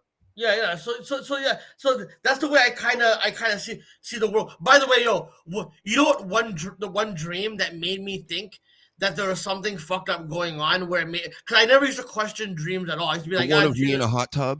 No. It was in 2010, and the world in this dream world, the world was like in a dystopian future, and everything was chaotic. And this is in 2010 when Dick Cheney was still fucking, when Dick Cheney was still kind of in the media discourse and all that kind of shit. But in this dream, I saw Dick Cheney riding an elephant, and there was wings on the elephant. So he was trampling on people by crushing them. And I woke up and I'm like, can this happen in real life? And I was questioning this for a long fucking time, bro. I'll tell you, no, it can't happen. Maybe in another realm or something, if that exists, but definitely not here in this world. Never seen one of those elephants with wings getting crushed by Dick Cheney. Yeah. Dick Cheney is like a hero of the left now. Didn't you know that during like the campaign? Dude, see, you're falling. See, you're falling for that. No, I'm just saying. I'm saying what's out there. I don't necessarily believe anything I'm saying. No. Okay, no. Fair enough. I'm sorry for projecting onto you, but see, this is why they don't want you to actually vote for like they'll make it seem like they want you to vote for liberals, but they knew embracing Dick Cheney would make people who are left-leaning going, why am I gonna fucking vote for this fucking party? It's like they gave you no fucking choice. So that's why I'm saying, that's why I say, dude, these centrist Democrats, not all of them, the centrist Democrats, the high players, they're not really fucking liberal. They just do that out of necessity to appease other, like, in order I see every, but honestly, I know you're from a different country, quite literally, but like over here, I live in a very liberal area, and I'm telling you, these people are not, they're not good. They're not good for our country. Like, there's just no way. What do you mean, regular people, or I'm talking about the Democratic Party, and I don't even like the Republicans. Like I said, I don't vote. I don't deal with any of these people. I keep my ears open, my eyes open. I don't trust any of these people. I know the Democrats, and I'm telling you, they stink. I agree with what you're saying in that manner. But what I'm trying to say is that these centrist Democrats, they aren't really like actually liberal. Like, they might appease liberal people who are regular people to make it seem like they're representing for different communities and all that kind of stuff, but they use it for their own corporate advantage. While like they made it so impossible with cancel culture that I feel like it's a marketing tool to push you more to the fucking right. That's why the right wing are the only people that can talk about conspiracies, because nobody on the left wants to act like conspiracies exist.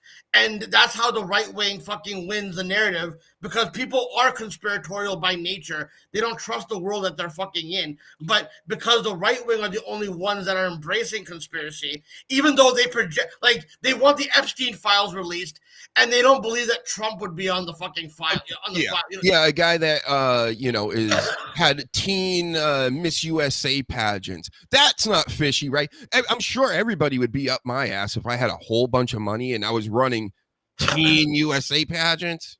Like, exactly. See, so while I'm not on the right wing level, I also don't consider myself what the centrist Democrats are, because I believe that these centrist Democrats, I don't think these people actually wanted Trump to lose. I think they knew that they were hypocrites.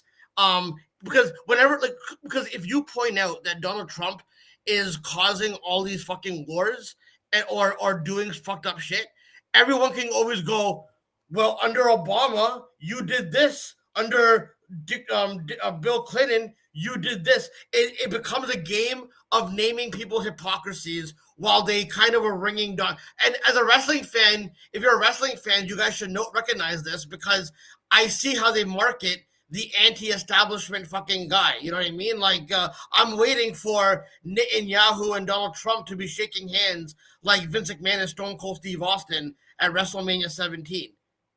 That's the way I look at it. But also, I mean, I can believe some things are real, of course. I don't think everything that's happening is a work, but I think it's set up so that no matter what, the left hand doesn't know what the right hand's doing. Everything's compartmentalized, and the people play their roles out, right? But I'm telling you. I compare to this. It's like pro wrestling, but there's real life consequences and real life people getting fucking hurt. You know what I mean? But Yep. I do think that if you are, like, for example, initiations don't only just have to be someone doing fucked up shit. Like, for example, if every wrestler in the machine has to take some physical and mental fucking abuse, like what CM Punk went through, that was like his initiation. But within the context of real life, we have to act like, oh, WWE did this specifically to CM Punk with the Z packs and all that kind of stuff. But CM Punk probably knew he had to take that kind of abuse before you become stronger mentally and physically down the line, basically. Like, but what I'm saying is they make you go through the stuff, but then they market it in a storyline way for the entertainment dollar and the tabloids and all that. Right. I don't think that, like, say, like in that example, I don't think that they were doing that stuff to CM Punk for one reason or another, more than, well, for a reason of future thought of turning it into storylines. I think it's just they use what's there, you know. I mean, what was a great quote by one of the Democrat? A good tragedy can't go to waste, type deal.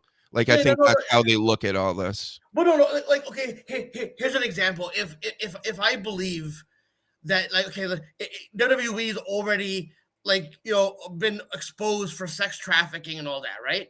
If I believe, like, an institution, but is it really sex trafficking in the way everybody thinks about it? Like, I mean, isn't it a traveling circus?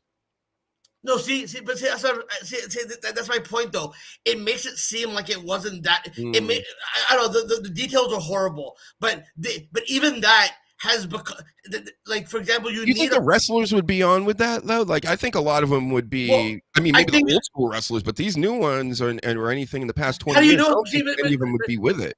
But dude, it's like a mafia. You can't admit to this shit, bro. Like, okay, just follow my train of thought. I know I'm rambling. I promise I'll try to bring it back home and all that kind of stuff.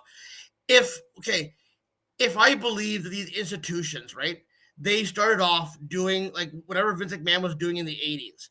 He was able to get away with it while it became a news story. But he got away with it and was able to become fucking bigger, right? So when these guys become when these guys leave the system, like a Howard Stern leaving terrestrial radio, or the symbolism of Vince McMahon killing off his Mr. McMahon character, right? I felt like they were creating a new network where younger generations didn't have to go through what the older generations did. But now it feels like they recreated new trauma for the new generations. So they tie it back to the old. Because even if Vince McMahon's guilty of all this shit, he's going to be let go. He's not going to do jail time. Trump will let him fucking out. They're buddies. Trump will fucking definitely let him fucking slide. That's why I say even these exploitations of what's going on is designed for storyline reasons in the real life discourse of the entertainment dollar. And that goes on for all these fucking NFL, NBA, the NBA even, Hollywood in general. So that's what I'm trying to say, that they're like P. Diddy. What's it called? People could have spoken out a long time ago, right? When they did. He's not going to do any fucking time either. They're making mad document. And by the way, I think he's technically in jail right now, though. But he'll definitely. Bill Cosby got out. He'll definitely fucking get out. You know what I mean? But by the way, I also think that because, like, when you make money off of the discourse, let's say they did a bunch of documentaries on Diddy. And then Diddy goes, oh, I'm going to sue these documentaries. And then these documentaries have to give the Peacock and all of them have to give Diddy money. It's kind of like money laundering of, here, this is your payment for making your scandal a fucking entertainment dollar tabloid storyline that we've all profited off of.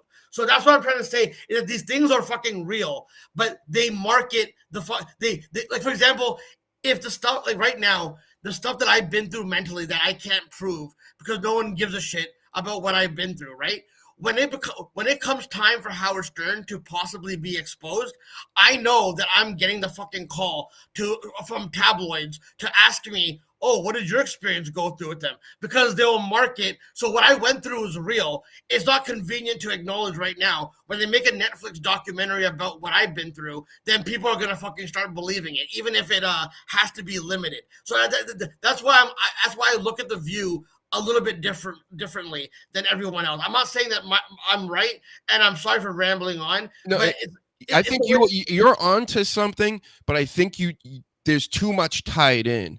Like, like the meme of Always Sunny with the guy with the board with everything going at each other, connecting the dots and everything. I don't think everything's connected like that. I think a lot of it's chaos, but it's controlled chaos by a handful of few that actually know what's going on and what's happening and what's you know what I'm saying? So like when things are occurring, like an injury or this or that, and how it's handled by the companies, I don't think there's any mindset where they're thinking about the future and what they can use this for. Or CM Punk couldn't throw his weight around 10 years ago, but he can now. And it seems more like for obvious reasons, because that's kind of how things work in the world.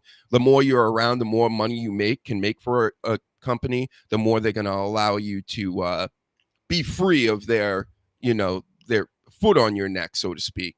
So, okay, well, I mean, listen, we aren't totally in disagreement, but right.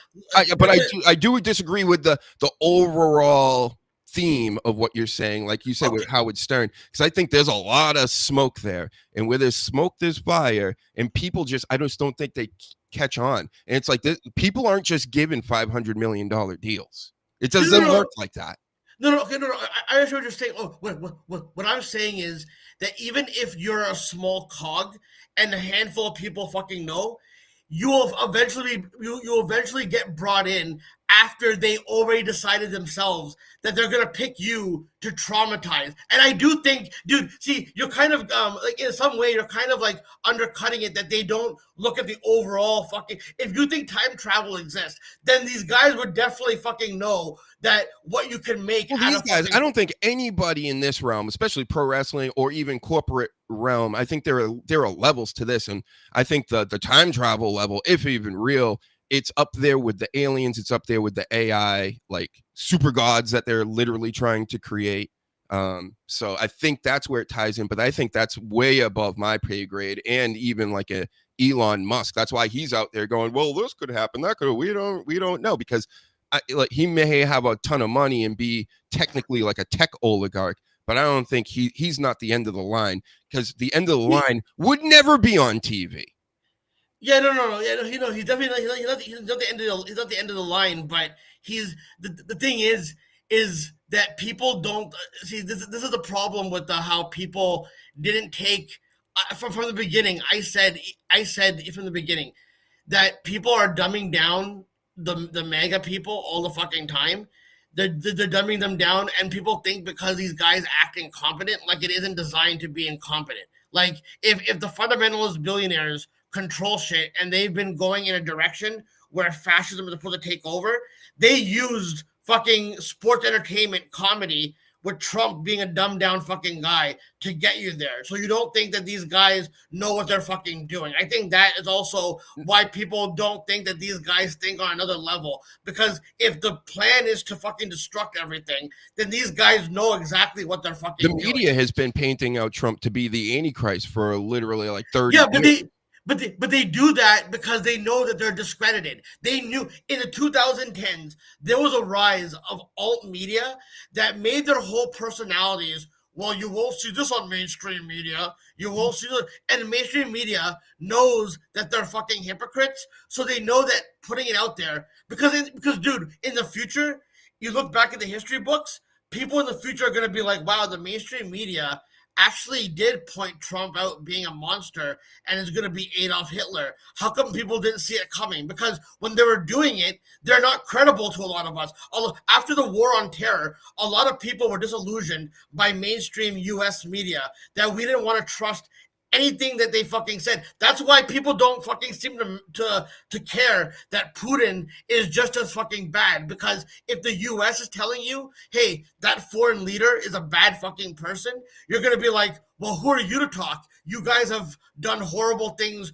all over the place. So why shouldn't I like Putin? But there's no way you believe in any TV news, right? Fox, CNN, any of it. Well, no, it's all but, ridiculous. No.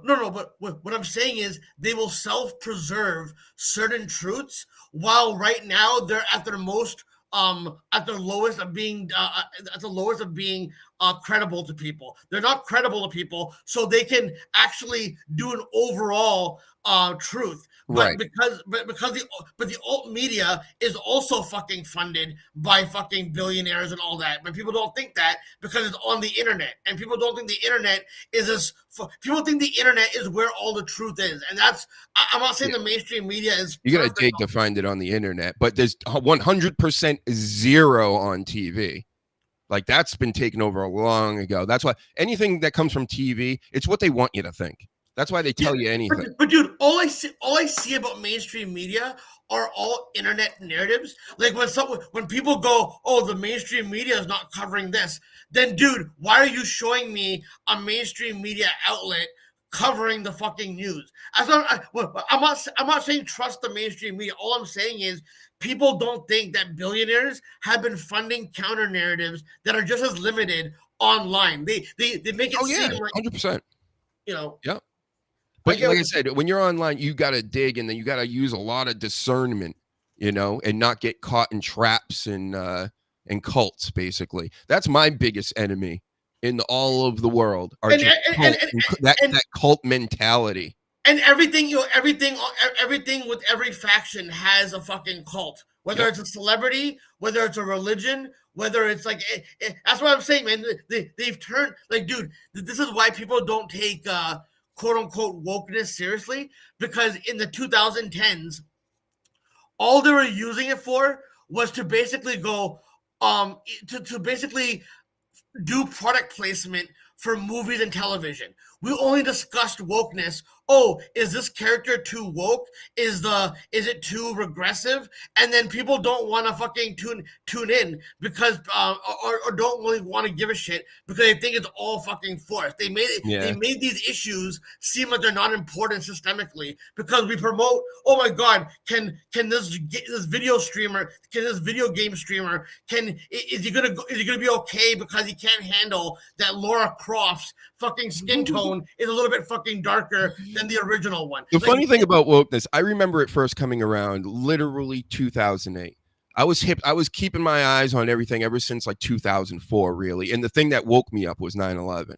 That just went. I was like, I think I woke up everybody. The official story didn't fit, and I was like, what the hell is going on? And then I looked into the music business and so on and so forth, and I started really seeing some crazy shit. And then I was like, I got to find out more about this stuff. But the word wokeness came around when Barack was running for president.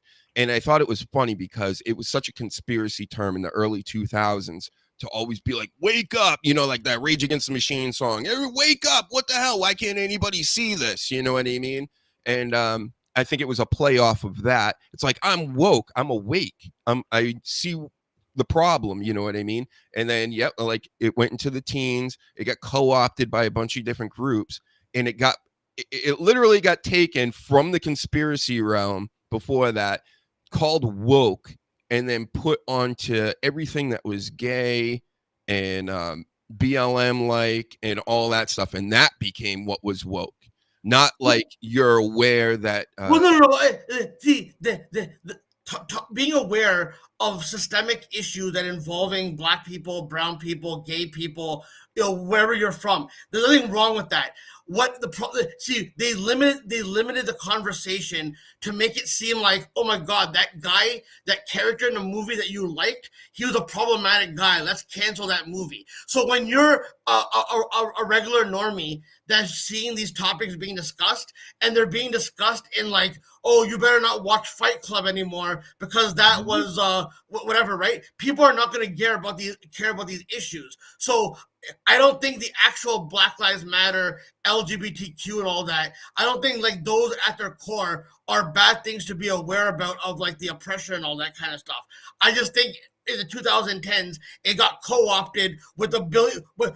Dude, some of these. LeBron James is out here saying all the blacks are being killed by white police officers. That's all that's going on. And then I look at reality, and I'm like, hey, you know, there's an awful lot of black people killing each other. You know But what no, I no, no. mean? See, And then see, you see. bring that up, and it's like you're racist. No, And no, no, it's no. like, See. You're getting mixed up with what I'm trying to fucking. I'm not co-opting this. But hold on a second. Let me explain that. What's it called? See, LeBron is pointing that out because it does fucking happen. But my point of view is, even if there's black on black crime or cop on regular civilian crime and all that, to me, those are to me, in order to make you fear mongering about crime, there'll be people don't think that billionaires can put money on the fucking street and fund fucking chaos and basically make you so you if you see non-stop viral videos of black people robbing chain stores, you're like, oh my god, you see, crime we're is getting all out on of control. Anthony Cumia's Twitter, by the way. Yeah, so that's what I'm saying, bro. What's it called? Dude, there are like just because Oh yeah, it might. yeah. d- But d- you know what? Have don't you ever think- heard of Daniel Shaver? Hold on a second. I'll get to that in a second. Okay. But I just want to clarify. I don't want to downplay cops that are murdering people because that has For been everybody. That's my point. Yeah, okay, no, but okay, fine, but what I don't understand, right? Whenever people point out that cops murder black people, and then white people who defend the cops, they'll go, "Well, cops, they murder white people too. So shouldn't you be on our fucking side then?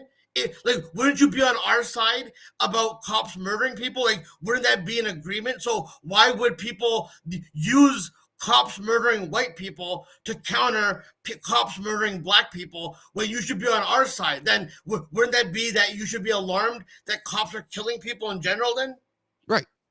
But the thing is, because the race is put into it, then everybody gets fucking stupid. You know, like to me, I'm above all this. I'm black. I'm white. I don't have a political affiliation. I could give a fuck. It's just I see the world burning around me, and I see people fighting with each other while the grandmaster players are sitting above everybody, just going, "We got him again!" Like they're not even looking. Yeah, but see, the thing is, they make it look ridiculous. But the thing is, what they call there's a lot of black people that are in jail that have not done like as big of a crime that has gone. So like that shit, I just don't want to downplay that because bad faith politicians will gimmick it up or bad faith celebrities will bring attention to it. There's something to it, but let's say we shouldn't be burning down cities over it because that doesn't help a cause. Okay, so do you actually doesn't help a cause? So hold on a second. What's it called? There was regular people protesting. If they see chaos going on in the streets, of course, some regular people will join in. Do you actually think that like the conservative delegation and the conservative delegations can have black, brown, gay, like you can have the tokens? I personally believe the conservatives wanted the fucking chaos to go on so regular people like yourself will go, well, that's why they allowed like Trump just allowed whatever that block was in Oregon to exist, like the Chaz. Like imagine allowing that to exist in America, like you know what I mean? So what I'm saying is that the reason why they let the fucking cities quote unquote burn, like you're saying, was for the purpose of making you think that black people are getting too fucking extreme. That's what I'm trying to put. They're manipulating you. You see again, some of these viral it was mostly white people. I've been seeing doing a lot of stuff, and it wasn't just necessarily all black people, but they were looting. I did see that. No, but what I'm saying is these things are fucking. These billionaires have like if the right wing always thinks that George Soros is behind protest, right? Why can't I think that billionaires like Trump and Elon Musk are also funding chaos in the street? So it makes regular people go, "Oh shit, there's real crime and burning going on." Problem, reaction, solution. It was supposed to make you. It was supposed to make people go, "Oh shit, I'm as liberal as they come," but this is out of control. It's designed to keep fear mongering about shit. That's why when it comes Charlottesville, when it comes to public figures, right? Mm-hmm. When they talk about fucking racism, they will generalize white people. And the reason why I don't like that, like it's not systemically going to oppress white people by me generalizing white people. But what it will do is if you're a regular white dude that has nothing to do with what other white people at the top are doing, you're going to be like, wow, I'm being blamed for something. And that's when the fucking white supremacists then lure those people in and going, you see, these black and brown people are never going to like you or respect you. You might as well just join our side. So that's why I don't like the generalizations. Like, if you want to say the white supremacist system and all that kind, like all those Karen videos in the 2010s, half of those were designed for social media discourse. That's why I'm saying you can't trust some of these viral videos because they're also funded by fucking billionaires that manufacture consent for all of us. All right, give me a take on this. Why are you concerned with American politics? Well, I've been pointing out for the longest time that there's going to be a one world government where we're all going to be under the same fucking roof. And with Donald Trump threatening Mexico and Canada, it pretty much But by the way, you can pretend they're. You want to be a part of the greatest country ever invented the in greatest the world? country ever. Okay, you want to be the 51st? No, I'm sorry, bro. You don't want to be a part of us? I rather have I don't want a one world government. And by the way, this is where this Kendrick and Drake stuff also, because the politicians are funding. I mean, the billionaires are funding discourse. Oh, that's total horseshit. Yep, get into that. Go ahead. No. What I'm saying is, even though we're talking about who's more authentic to the culture, Drake or Kendrick, the overlying issue is they're making it Canada versus America, even with that, because even when the fires were happening, all the bad faith Drake supporters who are characters online, they were cheering on the fires in LA because they go, that's what you get for Kendrick beating our GOAT. So they're using Kendrick and Drake to basically help manufacture consent for Canada versus America, to get people's minds into that mindset. So stupid. And Canada doesn't have a shot. Like, let's be real about this. Come on. Like, come on. It's never going to come down to military anything. With you guys being right next door too, we're not going to fuck up our own continent. You know what I mean? It's okay, I think that they're actually trying to do what you're saying, and I think that's insane to like even want to go that far with a rap beef. No. What I'm saying is, but look how much money this fucking beef has generated.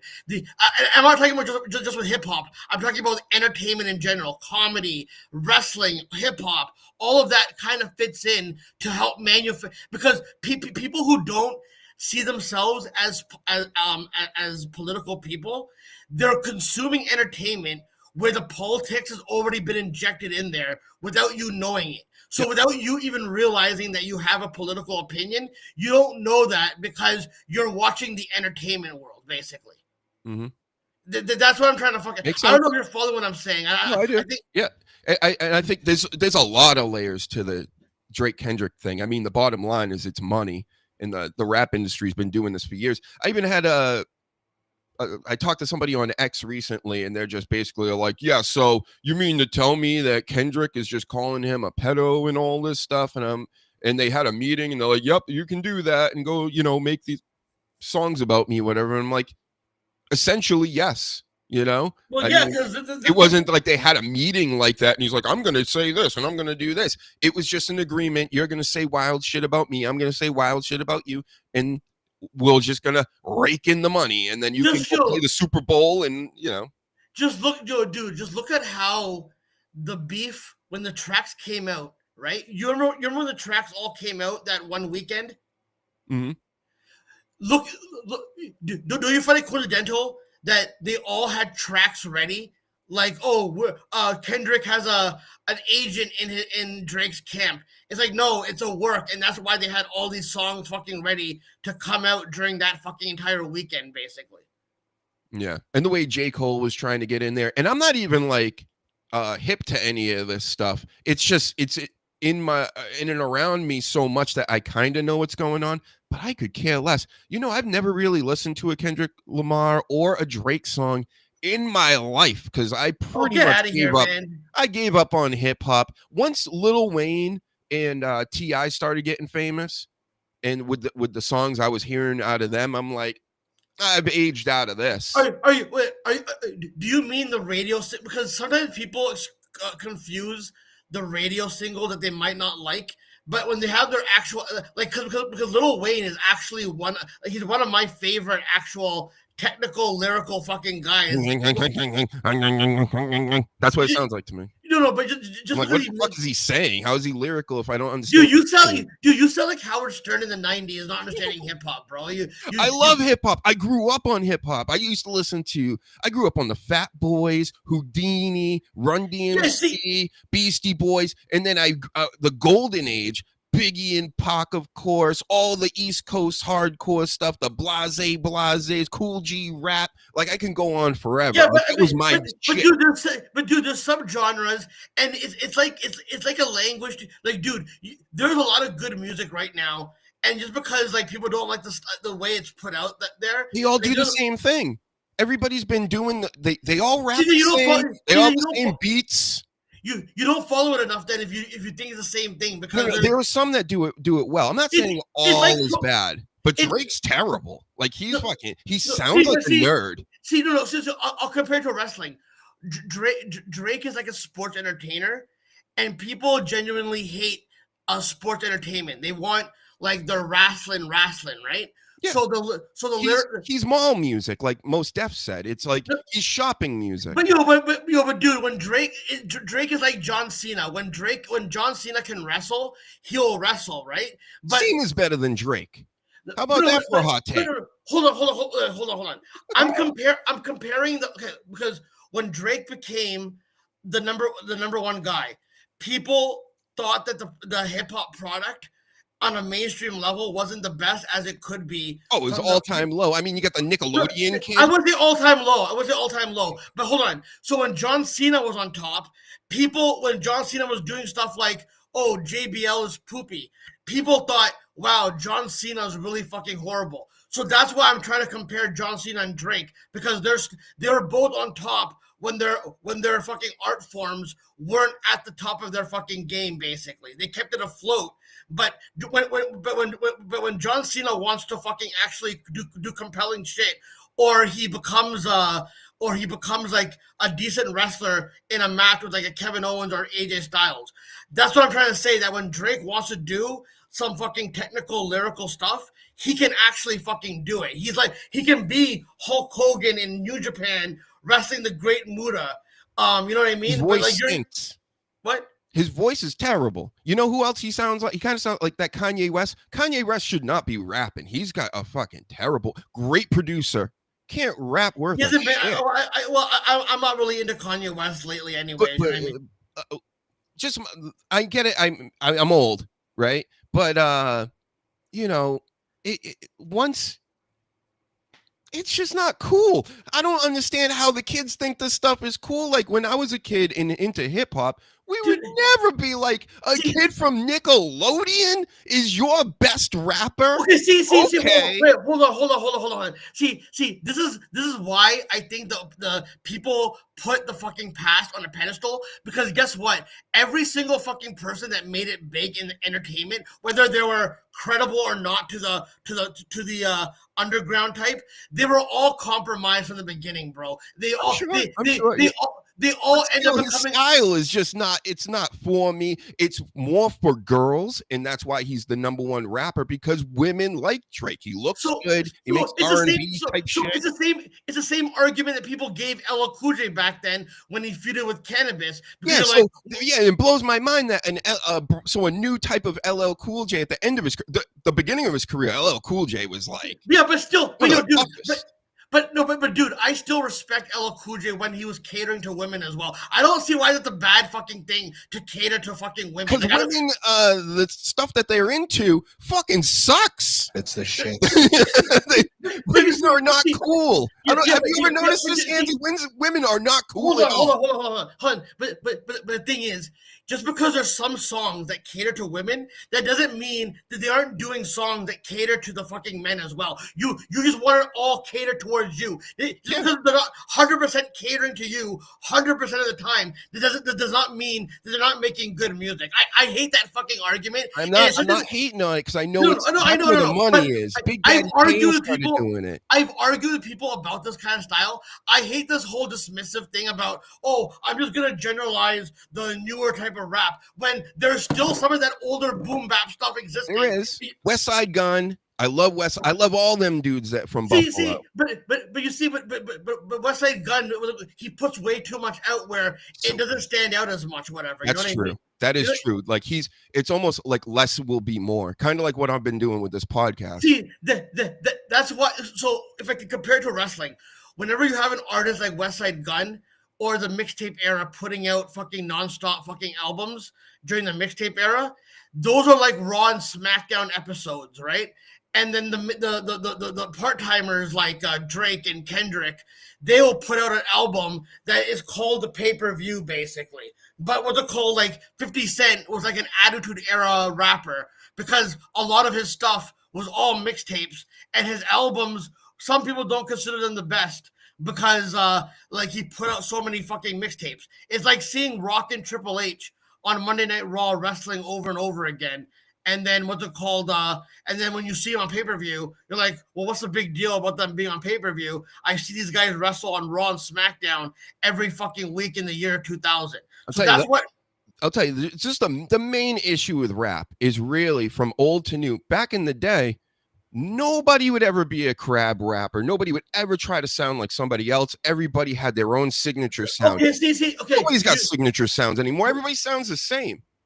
See, you're only listening to them. You're only listening to them. You're only listening to what's on the mainstream. You're probably listening to just mainstream singles. You're not West Side Gun has his own sound. When you even hear a West Side Gun beat, you're like, that's him.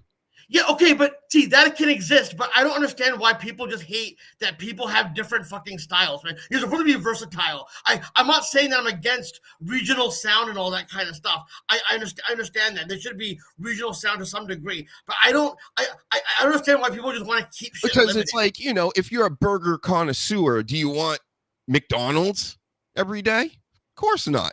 You know about burgers. You know all about the burger. And now you're gonna go eat McDonald's every day? But it seems like you're just generalizing and making it seem like it's all McDonald's when there's more.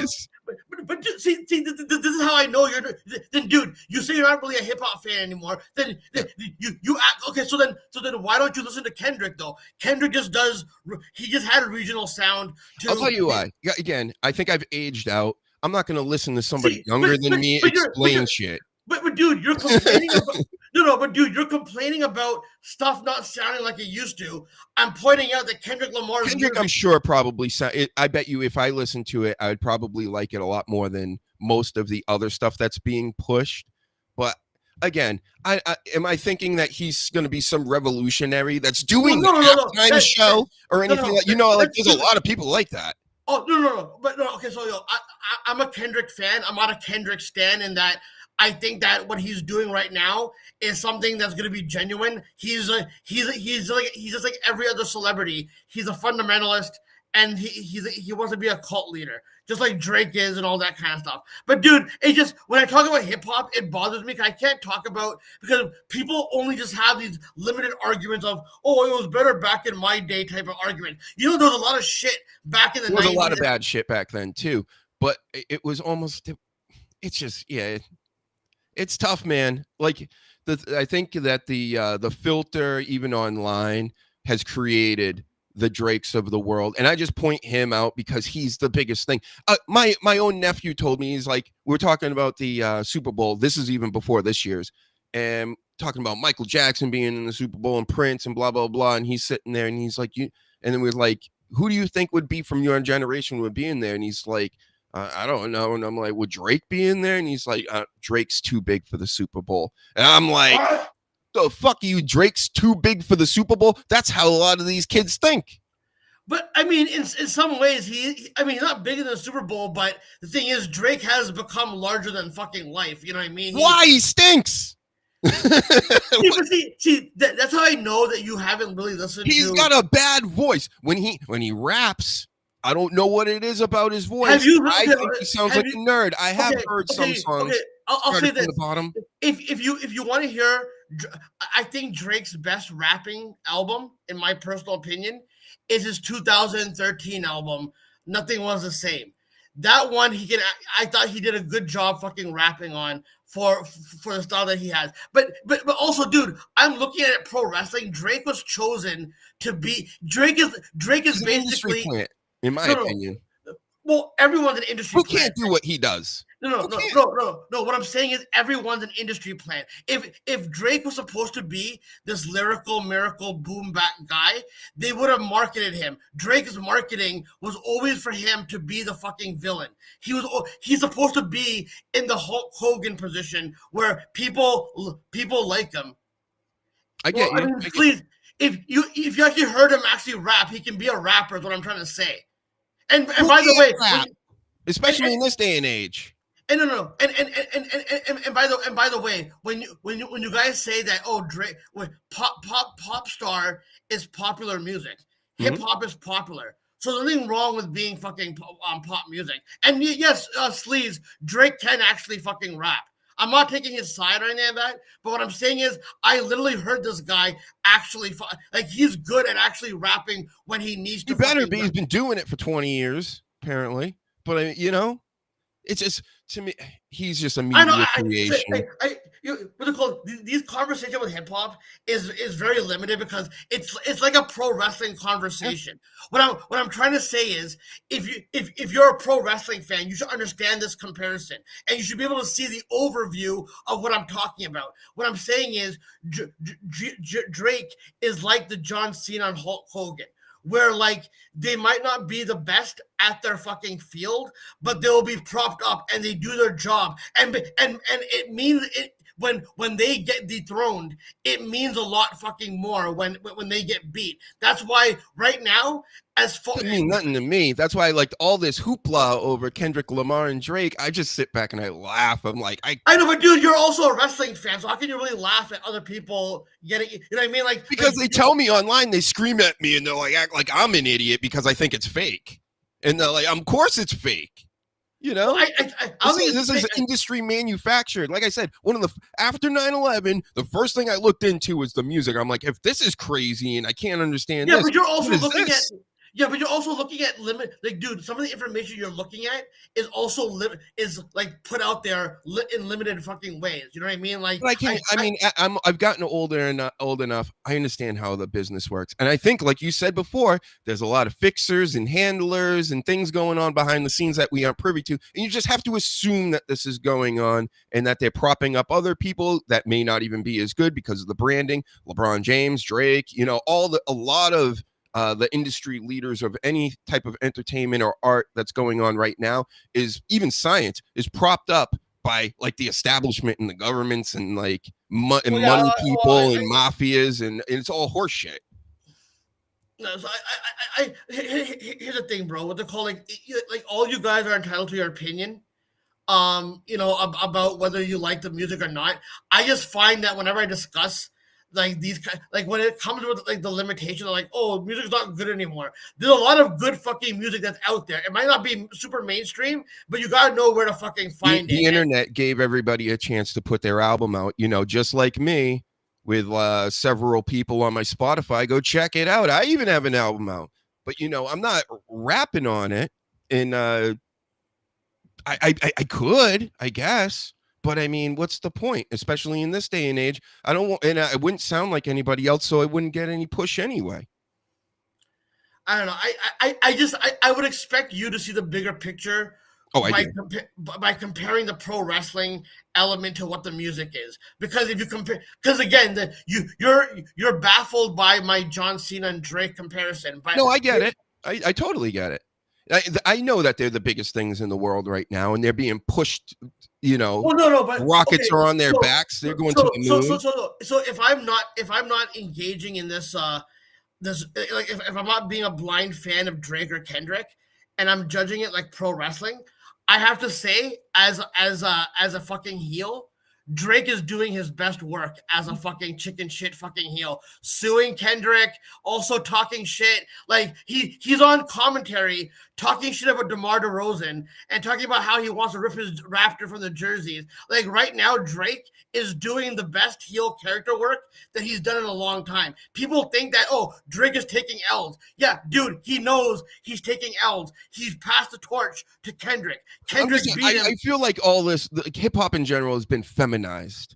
Do you have you heard these teenagers online? They go through every word with a fine-tooth comb, and they're like, "This means this," and then they start making shit up, like, and they're like, "That actually means this," and it's like, no, it doesn't. See, dude, you say that you're not you say you're not aligned politically, but then you're doing right-wing talking points. Am I? Because I don't read anything that has to do with any of this. This is all coming straight from here.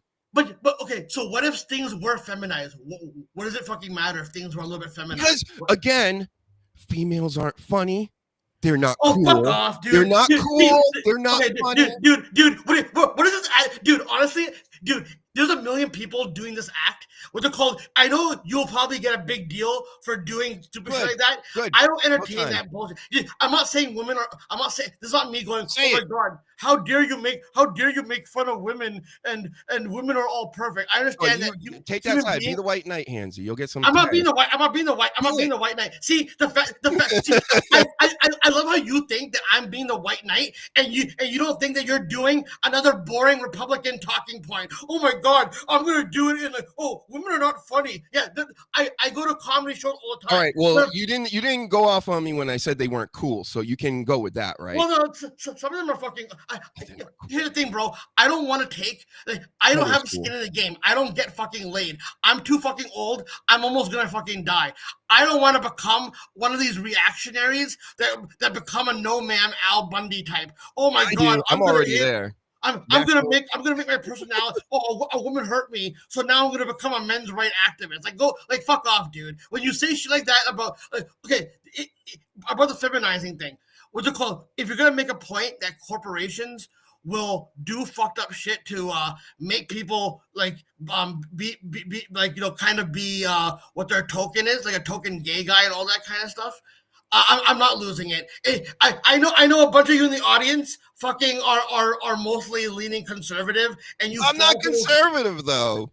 But I think for myself, you deny that, but then you also do right-wing talking points, though, bro. Like without you realizing it. Maybe Maybe they need to, shell out some cash. Maybe give us some. I need some Epstein files over here. I can dance with or something. I mean, I'm just saying. I hate that bullshit where and again, it comes from a lot of like no offense, a lot of you online wrestling dudes. I thought you were gonna say you black people. I was gonna get really. No. I was gonna say a lot of you online dudes, a lot of you what they're called love to amplify the you'll downplay what women go through because there might be asshole women out there that exist, and but you use that full example to then generalize all fucking women, and I don't call. I'm goofing. There are some. Joan Rivers was funny. She might have been the last one. Her grum there. No, some of them are. I'll take it back. Some women are funny. I was kind of saying it as a group to get people mad and Okay, fine. But they're still not cool. I'm not. I will die on that hill. Okay, dude. by that example, right? If I come into a territory and I see a bunch of guys who do streaming that are not the funniest fucking people and they all fucking suck, do I then go, oh, I guess that means all men are not funny at all? Like, do you know how stupid that fucking I've been around for a while, Hansy. There's been literally, I can almost think on a handful of times that a woman has made me genuinely belly laugh. I mean that you had this old school mentality of it was better back in the 90s and all that. No. I'm just giving you an example I of can my name you. I can existence name on you a this bunch of planet. funny women. I can name you a bunch of funny women that are great comedians, but you'll probably like because like they kind of make fun of men a little bit. You'll probably be like, No. Make fun of men all you want. It's it's the ones that are like really hacky, and you see it all the time. And they as soon as they get on stage, just like stand up wise anyway, and then they're just like my vagina and sex stuff and see, you're blowjobs, doing and it's just you're like doing it. See, this thanks, is man. dude. This is why online culture has ruined people's perception of You comedy. tell me you haven't seen those stand-ups Okay, before. what I'm trying to fucking tell you, dude. What I'm trying to tell you, because this is getting really fucking annoying. What I'm trying to tell you is that you're mainly an online fucking guy, and Yeah. you see these online content, like something that go like a woman comedian that will go fucking viral, and then it'll go viral because she isn't that good, and then you'll sit there and go, see, this is why women comedians are not good. You fall for all these online narratives that you think that you're some internet fuck. This is why I hate the internet. I hate I internet thought this before the personalities. internet. I fucking can't stand them anymore. What about Hawk Chua? Is she hilarious? She's a great time. She's one of the funniest. Better than Dr. Huge.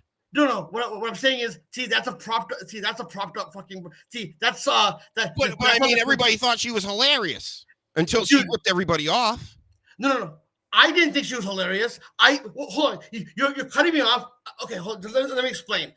The Hawk Tuah girl was created by the conservatives to go viral. That's what I'm trying to say. These viral sensations are propped up. You think a bunch of shill and bot accounts hyping someone up means that genuine people are actually commenting on this shit. It was supposed to hype her up. She's supposed to be a villain.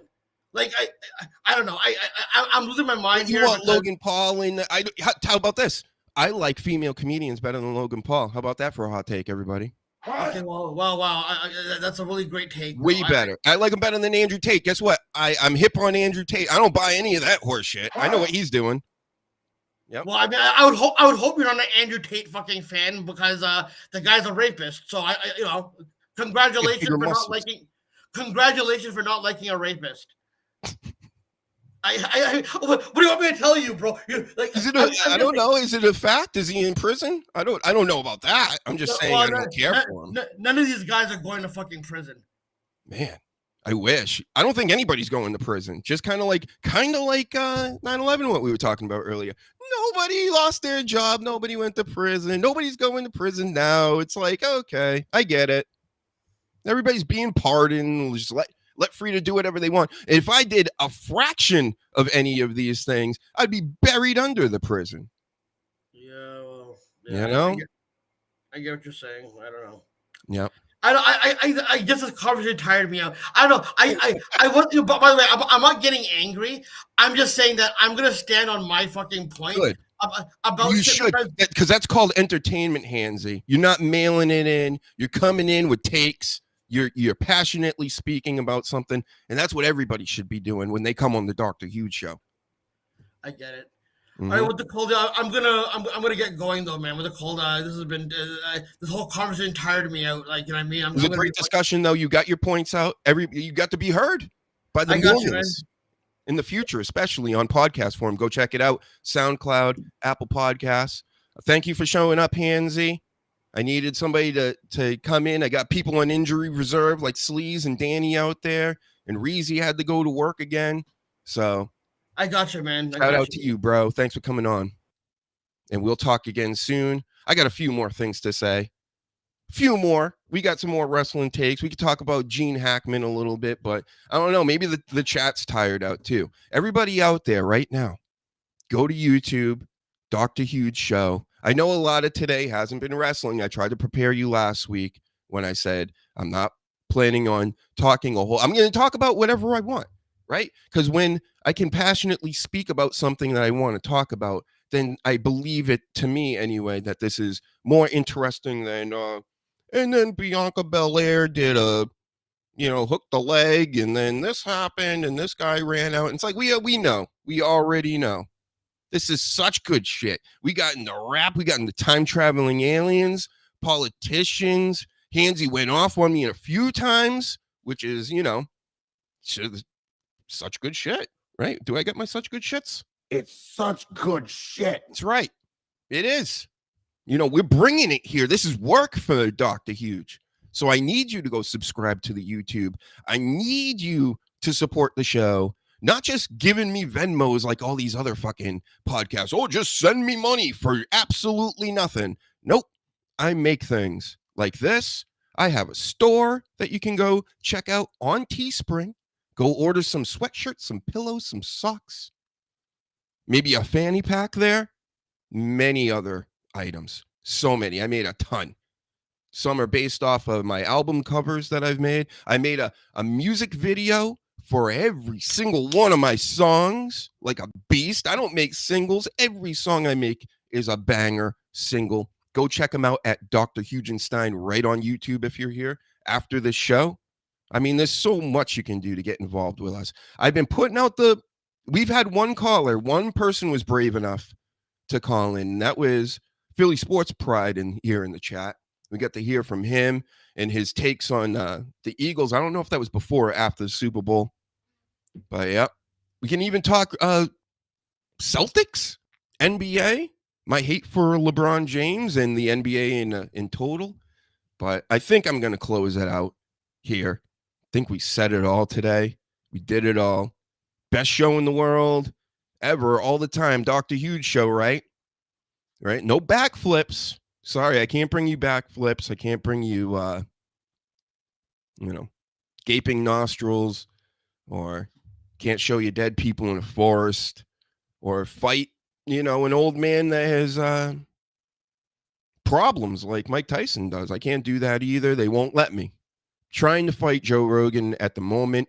I've been editing like crazy lately. Been making clip videos for the channel. I put up all the podcasts on the channel. So every time I release a podcast in audio form, it will even be on YouTube if you listen to podcasts through YouTube.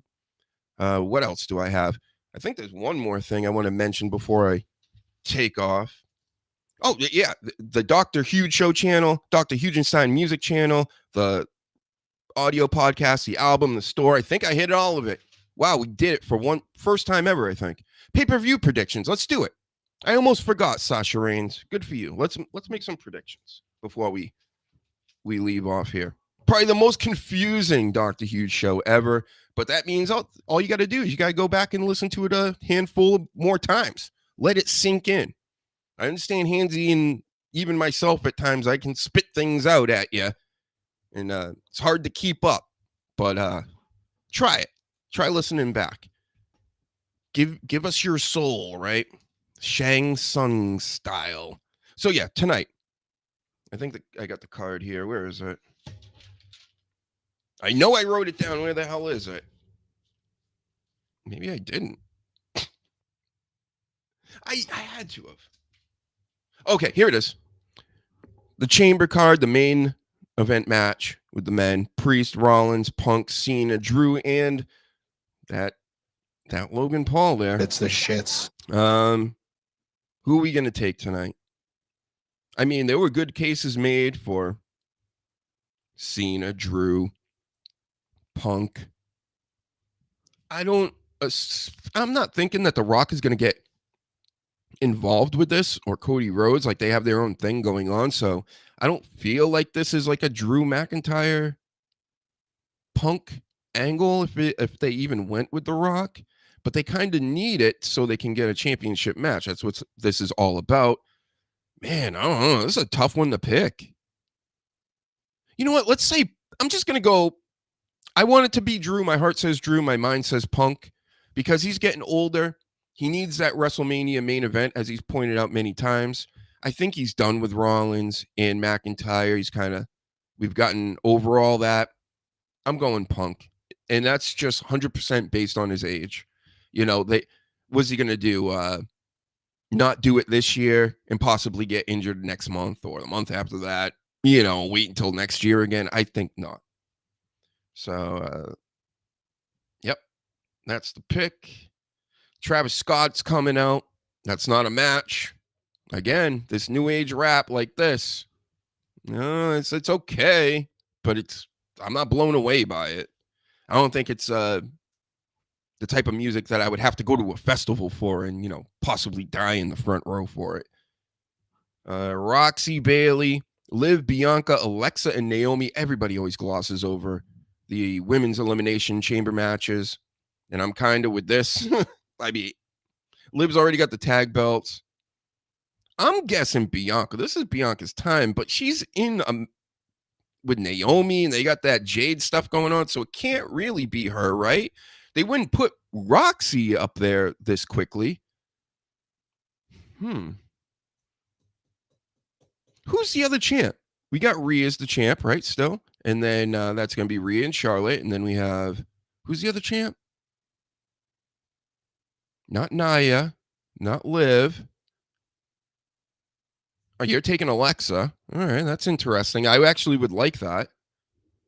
You know, with the whole Wyatt 6 stuff, that would make sense and free up everybody to pretty much keep on doing what they're doing, because you got Roxy and Bailey feuding with each other. Liv is, got the tag titles, and Bianca and Naomi are still a tag team dealing with the Jade stuff, like I said. So, yeah, that leaves Alexa. I'm with you guys. We're going Alexa. Yep. And The Rock's going to come out, try to take Cody's soul tonight. Will he do it? I kind of would like it. I mean, Drew would be fun and everything, but... And it doesn't have to be necessarily right away. I think tonight he's going to push back on The Rock a little bit, and maybe The Rock will go to war with him. And then after that, Cody... then goes, you know what? It would be better if I just ate sushi and drove around in fancy trucks with my name on it and stuff, instead of getting beat up all the time. Tiffy, that's the other one. So, yeah, Alexa Tiffy makes sense. I can see that happening. And there are a bunch of other matches. I mean, the Kevin Owens, Sami Zayn thing, I probably should have talked to Hansy about this more. You seem to be very invested in this. Like, I'm sure some people are. Well, I'm not one of those people. So does it even matter who wins this match? I think Kevin Owens is due, especially after getting his whole face broken and bloodied and he was stood over by Cody Rhodes, and Cody Rhodes is just standing there with the bell coming. What do we want to talk about? So, yeah. And then I think a whole tag fest is going on, possibly, maybe, in a wrestling ring. All right, I think that's it for me. I'm going to go put a new Band-Aid on my thumb that I cut. Maybe go check my basement to see if it's flooded out again, because that's always fun. Again, join us here at the Dr. Huge Show. Shout out to you, Sasha Reigns, the Sleaze, Coach in the chat, Philly Sports Pride, everybody that came through, Paladin, Heel Easy in the house, Hula Grim. Trying to tell me what to do, Hula Grim. Don't ever tell me what to do on this show. Don't ever do it. You say, hey, is this a wrestling show? I'm just going to go, nope, it's not. Is this a time travel aliens show? Nope. Just happen to be speaking about it right now. What do you want me to do? Put on a Pat McAfee show?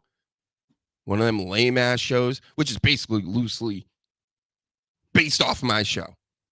We've already gone over that as well. Man, we're cooking today.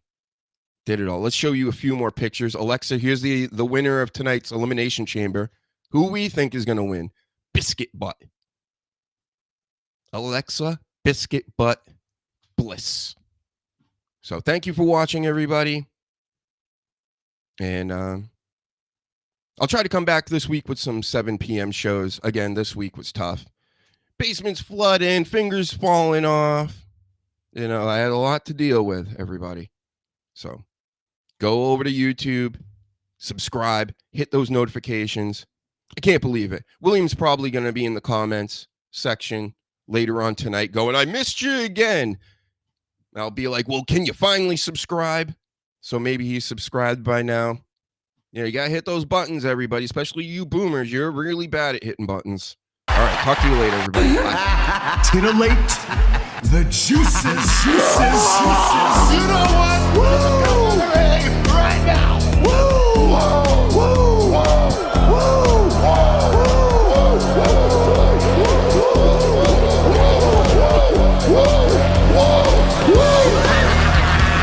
Dr. Dr. Hughes invites followers. Oh, let's see if they increase now. Me too. Yeah, wow.